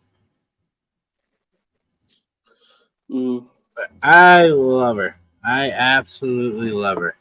Speaking of Cypress Kaiju, do you see Corey Woods posted a confusing thing to me today? He said he hit a super Cypress chocolate, and that don't make sense to me because chocolate and Cypress are allelic. I'm like, how can you hit a super chocolate? How can you hit a super Cypress chocolate? Yeah, you can't. That's genetically impossible. But he's like, this is a super Cypress I think chocolate. he was trying to say that's not allelic. I think that's what he was trying to get at. That he don't think it's allelic. But yeah. The science don't lie. The science.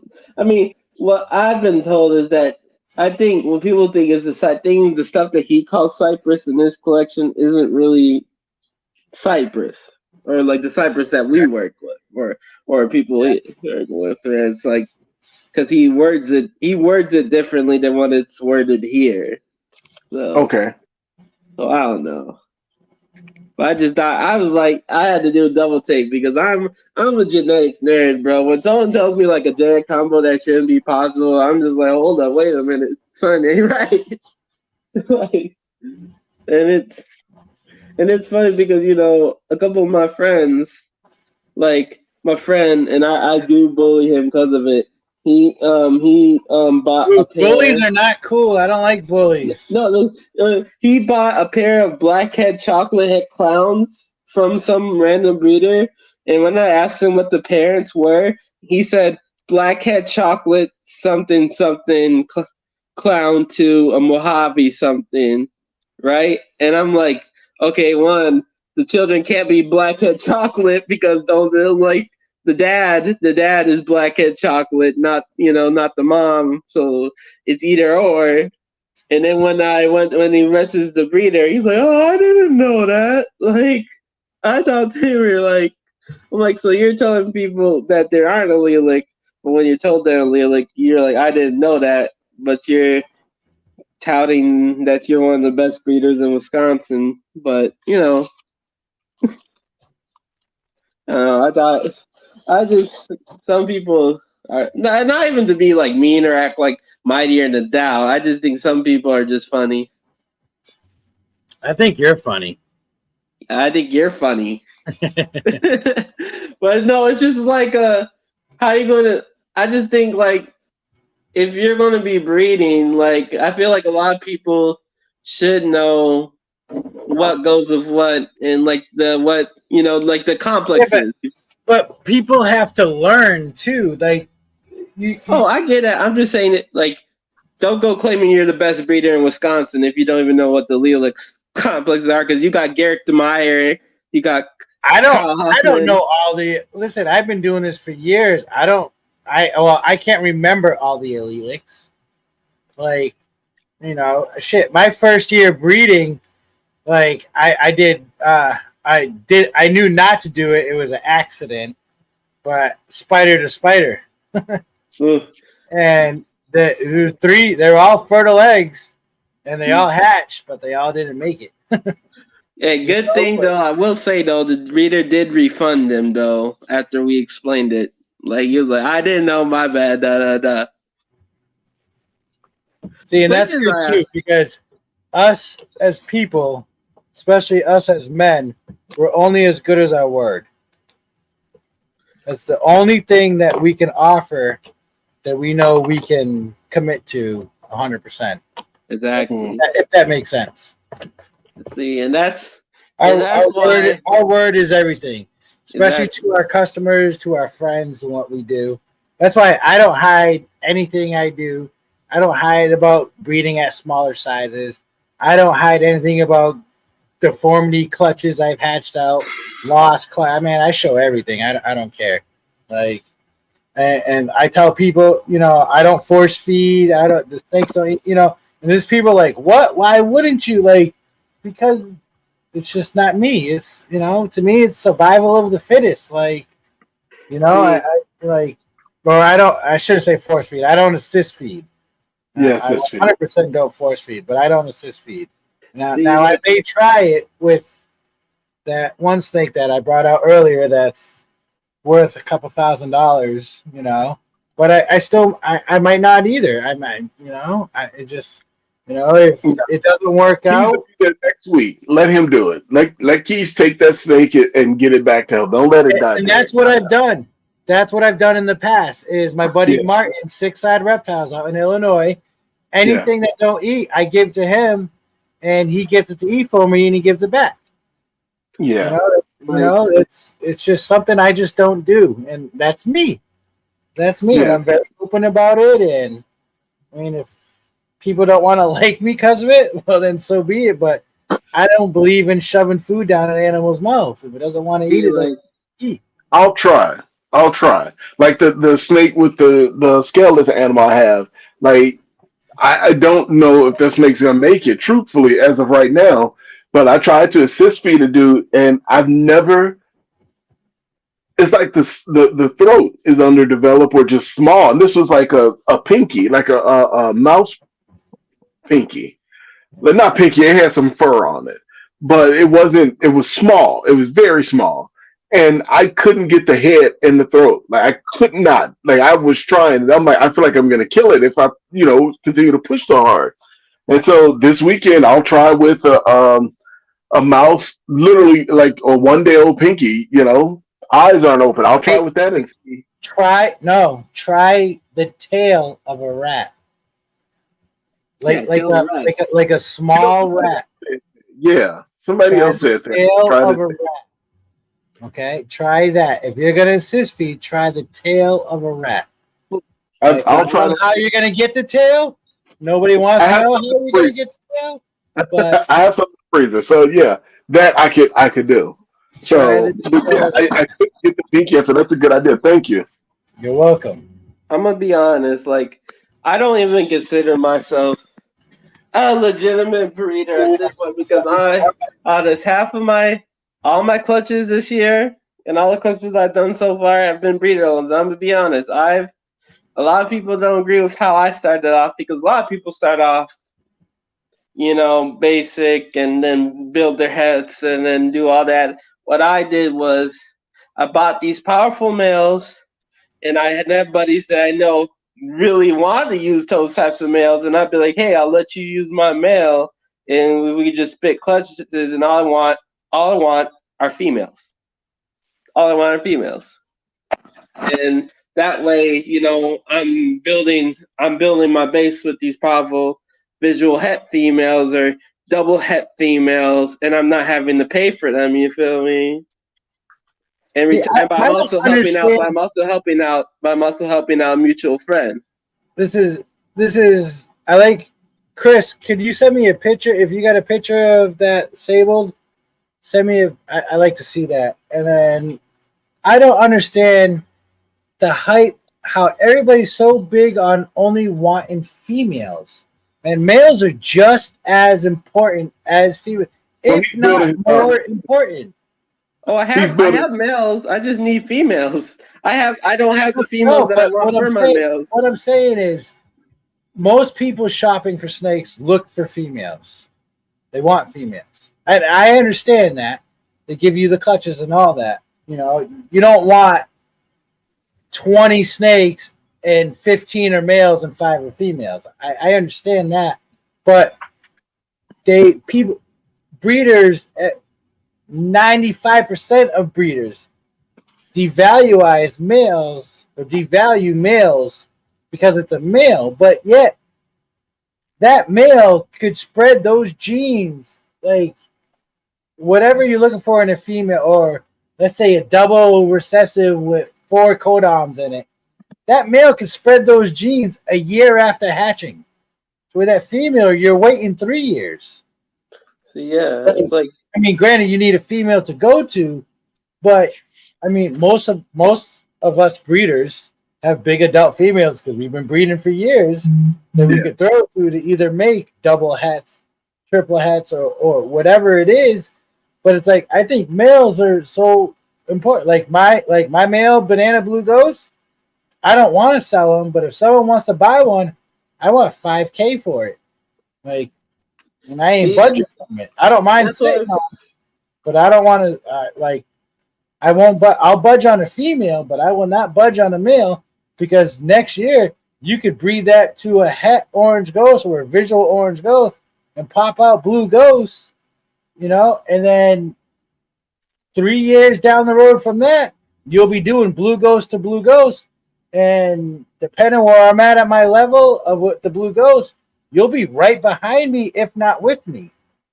Yeah. See, personally, I find that I'm more willing to buy a female that has 1 or 2 genes plus the recessive that I want.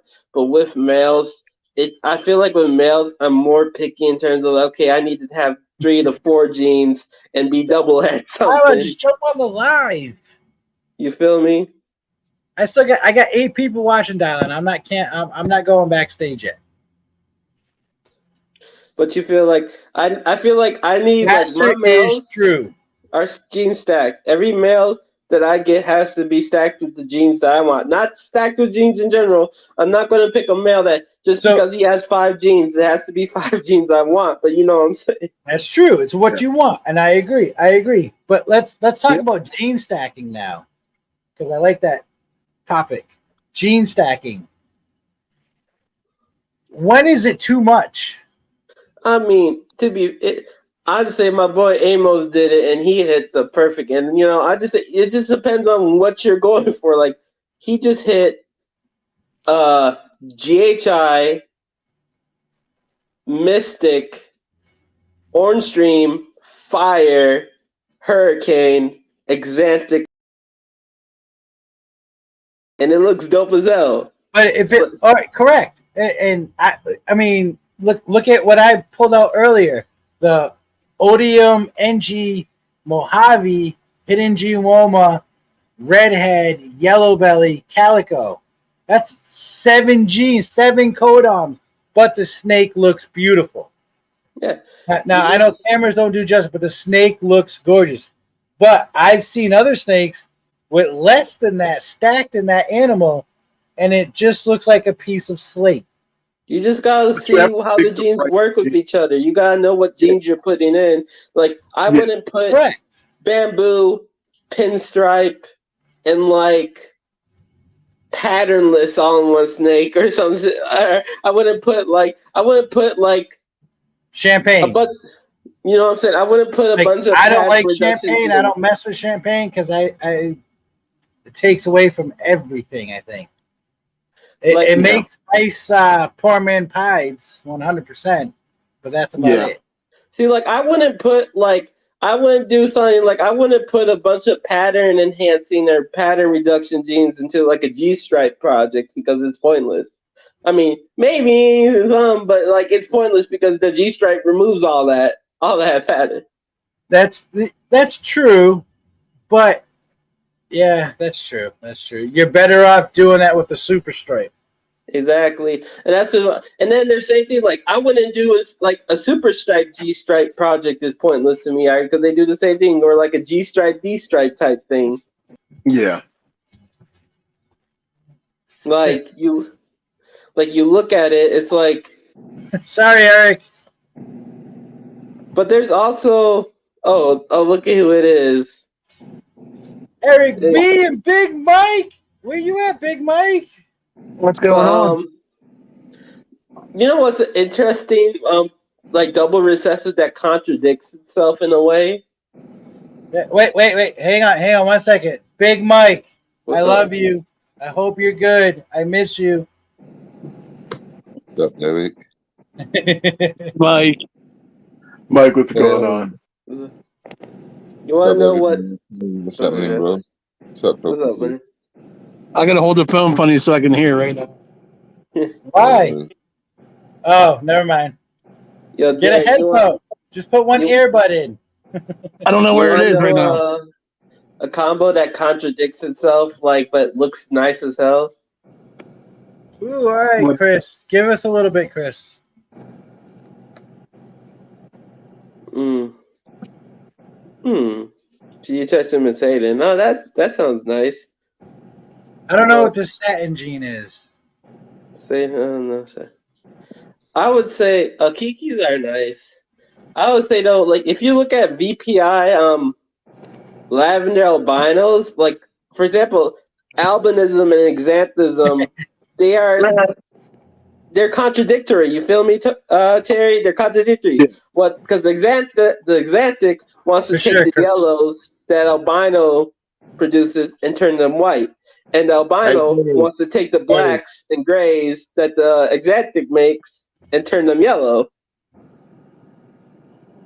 Derek. Yes, sir. So they look dope. I'm busy, bruh. When I tell you I'm busy, it's because I'm busy. I've been seeing you've been Yo, I know you had that crazy crown project, Mike. That's where I left them. Every slot is taken. Look at that, Derek. Every slot is taken. Mike, what are your numbers right now? There's about 90 something hatchlings in here. Oh my gosh.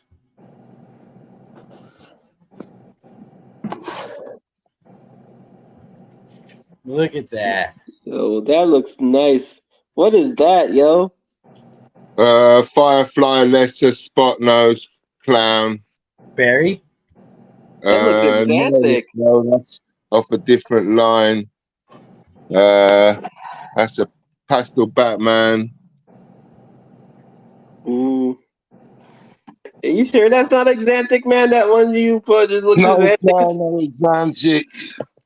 It's fire and pastel together. Bro, that's the cleanest one I've ever seen.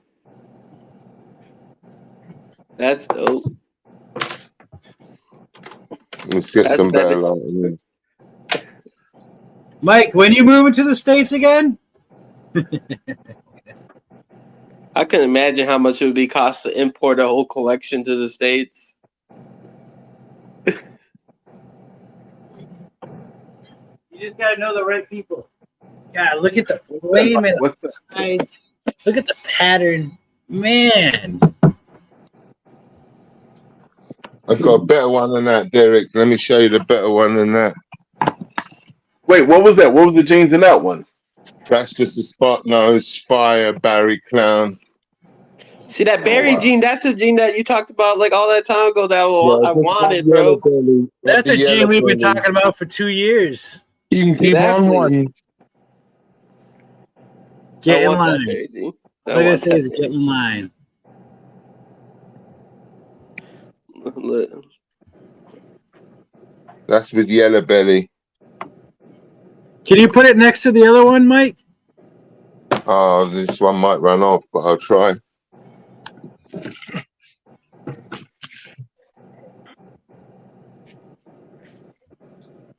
Oh, yeah. Yeah. This one's got a nicer head, though. Just send it to me, Mike. Oh, this is my boy Parker. What's up? What is up? Mike, I'm gonna blow you back up. What's up, Parker? How are you? Thank you for joining.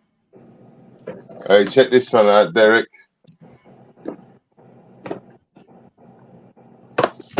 I know it's going to show up on camera very well, but... Oh, he does, Chris. That's dope. What is that, yo? That's a holdback. That looks like het for holdback to me. Depends on is that female?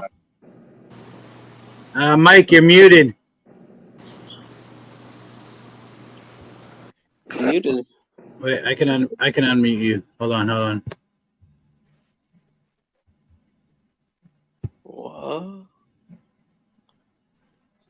What? Oh, Mike, there you go. You're back. Was that female? Unfortunately not. It's leaving. Ah, that stinks. This is a 7 to 8 gene clown based on the pairing. That is gorgeous. It's gorgeous as hell, man. You're having me wanting to come up to the UK. Hey, you got that? Hey, Mike, Chris Vega wants to see a single Gene Barry. In clown or in non-clown? No, single Gene. Just Barry by himself. Yeah, no clown. Oh. Look at this. That's dope. I like that, man. Oh, he said both. Okay. Oh, yeah, give me a minute. I made 3 of them this year, Derek. Oh, you did? Yeah, I did.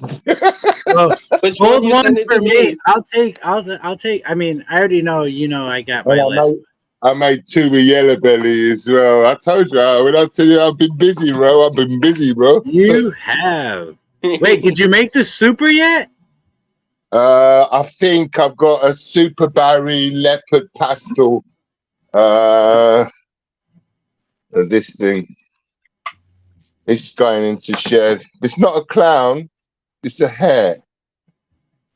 But I think the super's just a really wacky pattern. Oh my gosh. That looks dope, yo. What the? Yeah. Eric, what do you think? I think that's mine.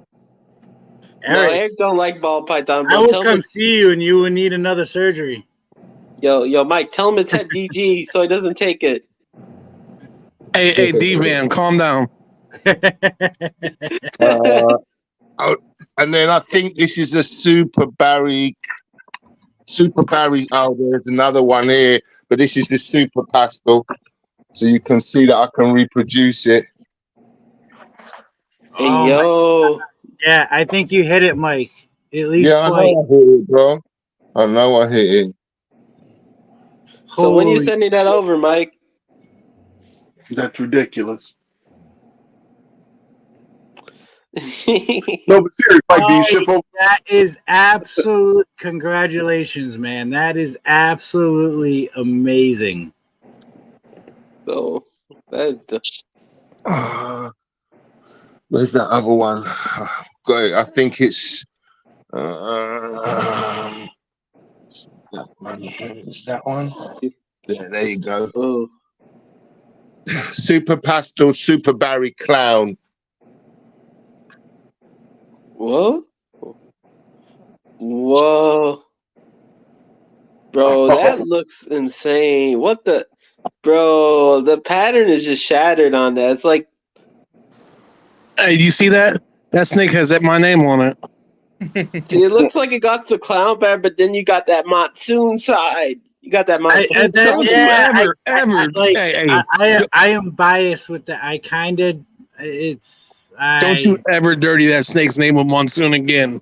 It just doesn't. I don't know.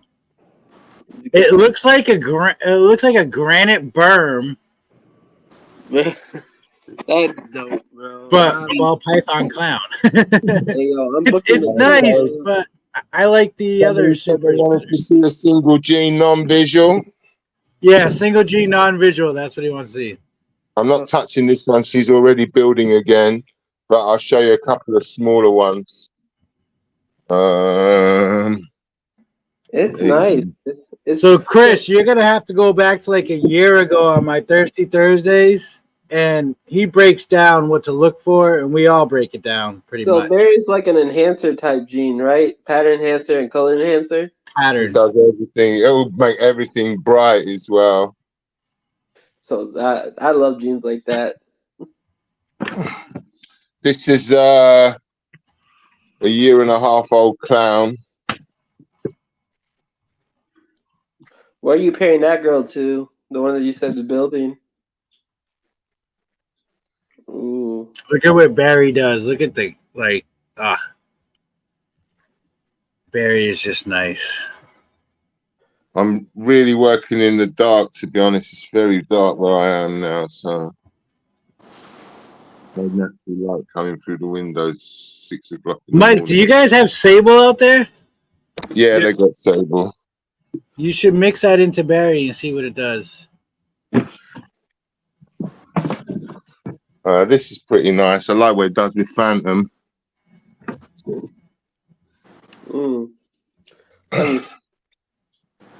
That's nice. Yeah, that is. Very nice. I just don't like Phantom. I guess we could confirm that that Barry is not a part of the cell complex. Chris, we need to talk more, brother. We need to talk more. You are correct. Super Sable, Super Barry. Was that Calico Sugar? Yeah, but that's another Dinka project for me. This comes from the Dark Sugar line. This is another Dinka that I've got working on. Mike, you got Barry what spot nose?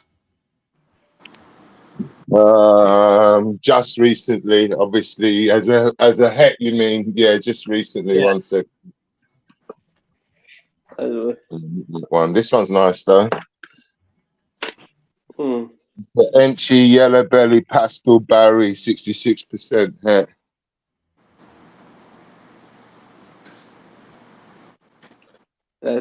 There's that X. I saw my X on that side. Yep.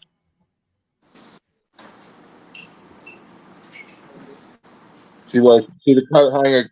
See what does to the coat hanger? It's just destroyed it. Yeah, it That's does. fine. Yeah, like, it broke him up and took him away almost. Really can't find that spot now. It's not that one. Could be that one. You got the problem with that one. I wish I had no sense, right? Like, well, where is this? Relax. Hey, relax. Pastel, spot nose, Barry, I think. That's nice. It's tightened up this pot. It's tightened up the pattern a little bit, made it more wonky. It always tightens up. It always tightens up. I like that. Anything that goes good with spot nose is good to me. Hey, this is a personal favorite. It's not even a visual. That one. Yeah. Come here, you. It says you come here so you can get much. Oh my gosh! What? What is that? It's leopard something. basically a Fire Batman, a Barry Fire Batman, but a het version. Yep. So Bruce Wayne is fucking insane. Is that Spot male or nose female? leopard. It's a male. It's leaving. Oh, what do you mean it's leaving? It's leaving, bro. No, just send it here. So you know when I said to you, look at that animal, that's from the Dark Sugar Line, another Dinka project. Yeah, yeah. So, right, there you go. That's the Dark Sugar Line. Bro, that is dark. What the heck? It's really orange too. Yeah, it's not it's not sugar. It's not sugar. It behaves like sugar and makes everything orange. That's a gravel entry. That's a gravel entry.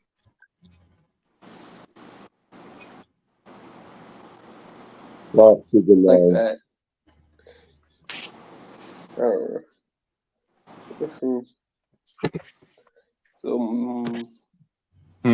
I'm getting a bit bored now, but what else is there that's nice? Chris said, "Tell me it's leaving your pockets full at least." I'm not really that fussed about that. As long as they're full enough. Oh, this came out quite nice, Derek. I ended up Kaiju said, "I love you, Pop-Up." Yeah, everybody does. I'm waiting. Ooh, look at that. What's that? Lesser what? No. That's a Mojave. Okay, now this is either Ultramel, okay, or this is the new recessive. Basically, this is how this works. Derek, it's really quick and easy to follow. I bought this snake in 2017. It's a lesser. Okay? As an adult, I paired it in 2017. In 2018, I produced this. It's a blue-eyed Lucy, right, Derek? Okay. And this year, I paired them back together, and I got that thing. So it's either that she was het Ultramel and she passed it to him, or this is a new recessive. And when it makes a blue-eyed Lucy, it makes a red-eyed Lucy when you get the recessive, because this is from the same clutch. Huh. So that's so here's the thing. So my question. So wait. If it makes a red eye, then there's got to be some kind of double. That's a double. No. That's a blue-eyed Lucy with an this new recessive over the back, because in the same clutch I produced normal blue-eyed Lucies. So Mike, are you going yes, to guys, you said it. I don't think it's ultra. I think it's caramel albino. But you know, we'll He's soon find out. But if it is, it's a non-kink version, because take a look at how beautiful this boy is. Yeah. Exactly. It's beautiful. Wow. The real test would be if once you produce a female and breed her, If it's Don't caramel worry. beano, you'll know. That is a female. I mean, The but white she's het, right? is a female. I was saying like it's the visual females that have the issues. I thought, not the heads. As you said, I need that overseas caramel albino. Hey, yo, Parker, you still there, bro? I'm just telling you right now, bro, I'm gonna stop showing some animals now. Just take me off solo, bro. Okay. Mike, do you ship overseas? Do you ship here? Nope. Not at the moment. Not because I don't want to, but because when I spoke to the only people that do it, they didn't really do a good job of trying to deal with it for me. Come on, turn around. It didn't turn around? Okay, I'll do it again. Oh, wow. See, I've heard a rumor, and so I know a couple people are trying to prove it out, that Monarch is compatible with caramel albino. I don't know, but I know Micaiah from Pida's Life is trying to pairing, and if it proves, does that damage, or does that make the caramel, or does that make Monarch? It's the same. Because if it does prove compatible, people will say, "Oh, Monarch's just renamed caramel bean."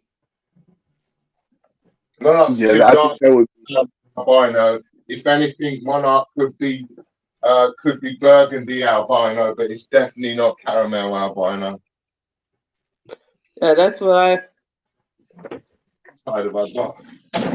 got your height. I mean, people have said they debunked it overseas, but they never showed like physical evidence of, oh, this is the pairing, this was caramel albino, this is Monarch, this is them locking, this is them on eggs, this is the clutch.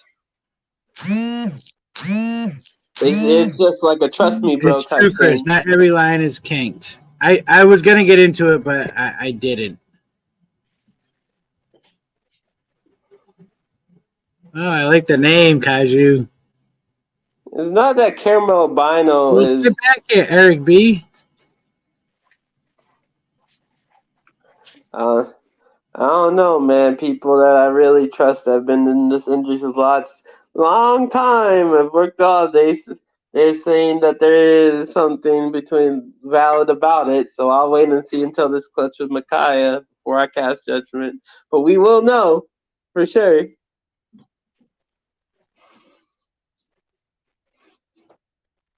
So I'm just putting a ton of wedges back in, Derek. What's that, Mike? I couldn't hear you. I said I'm just putting all the wedges back in to make sure that nobody escapes while I'm at work. See, here's the one thing though, Eric. People think that caramel albino is like desert. It's not. You can produce clutches with a caramel albino. They just suck. But you can. It's just not. They're not very good clutches. Unlike with desert, you can't get a clutch at all. Female just gets egg bound every single time she produces eggs, which is kind of crazy because apparently it's something to do with their like I don't know, their ovaries being underdeveloped or something. I forgot to show you this one. Depending on if you like What? or not. What did you? Hold on, Solo. Does that got blade in it? No, pastel enchi leopard Barry clown.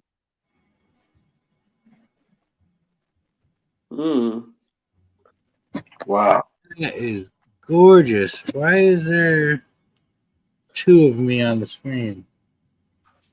Well, tell Vince Russo I want one of those females, a female that line of caramel. I made a one that's. You're a dick. I'm like, why is there two of me on the screen? And then I thought about it. It was you, Eric. I like it though. Represent. I bullied Eric into hiding his identity. Oh, listen, go pee on another electric fence. Listen, bro, I'll pee on your electric fence. You say go pee on an electric fence. Man really just wants to see me pee, bro. That's kind of weird. Like, what's that one? It's an Enchi Yellow Belly Fire Barry Clown. Wow.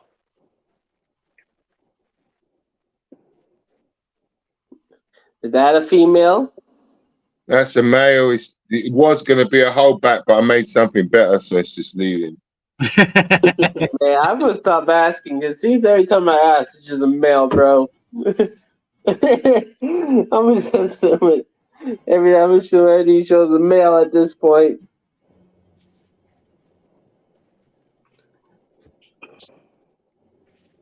Hey, this is nice, but I didn't make this, Derek.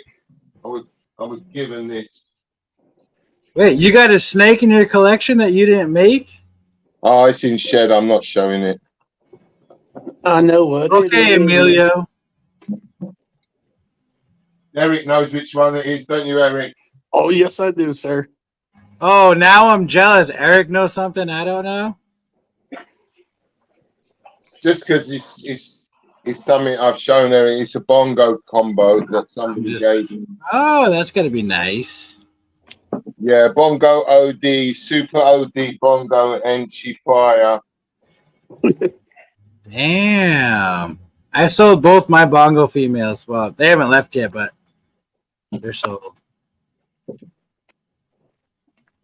I want to buy a bongo that's got the genes into a recessive. Mongo's one of the genes I'm interested in, but I don't really understand what's best goal fit. So I don't know how it fits into my projects, but I'm looking at it.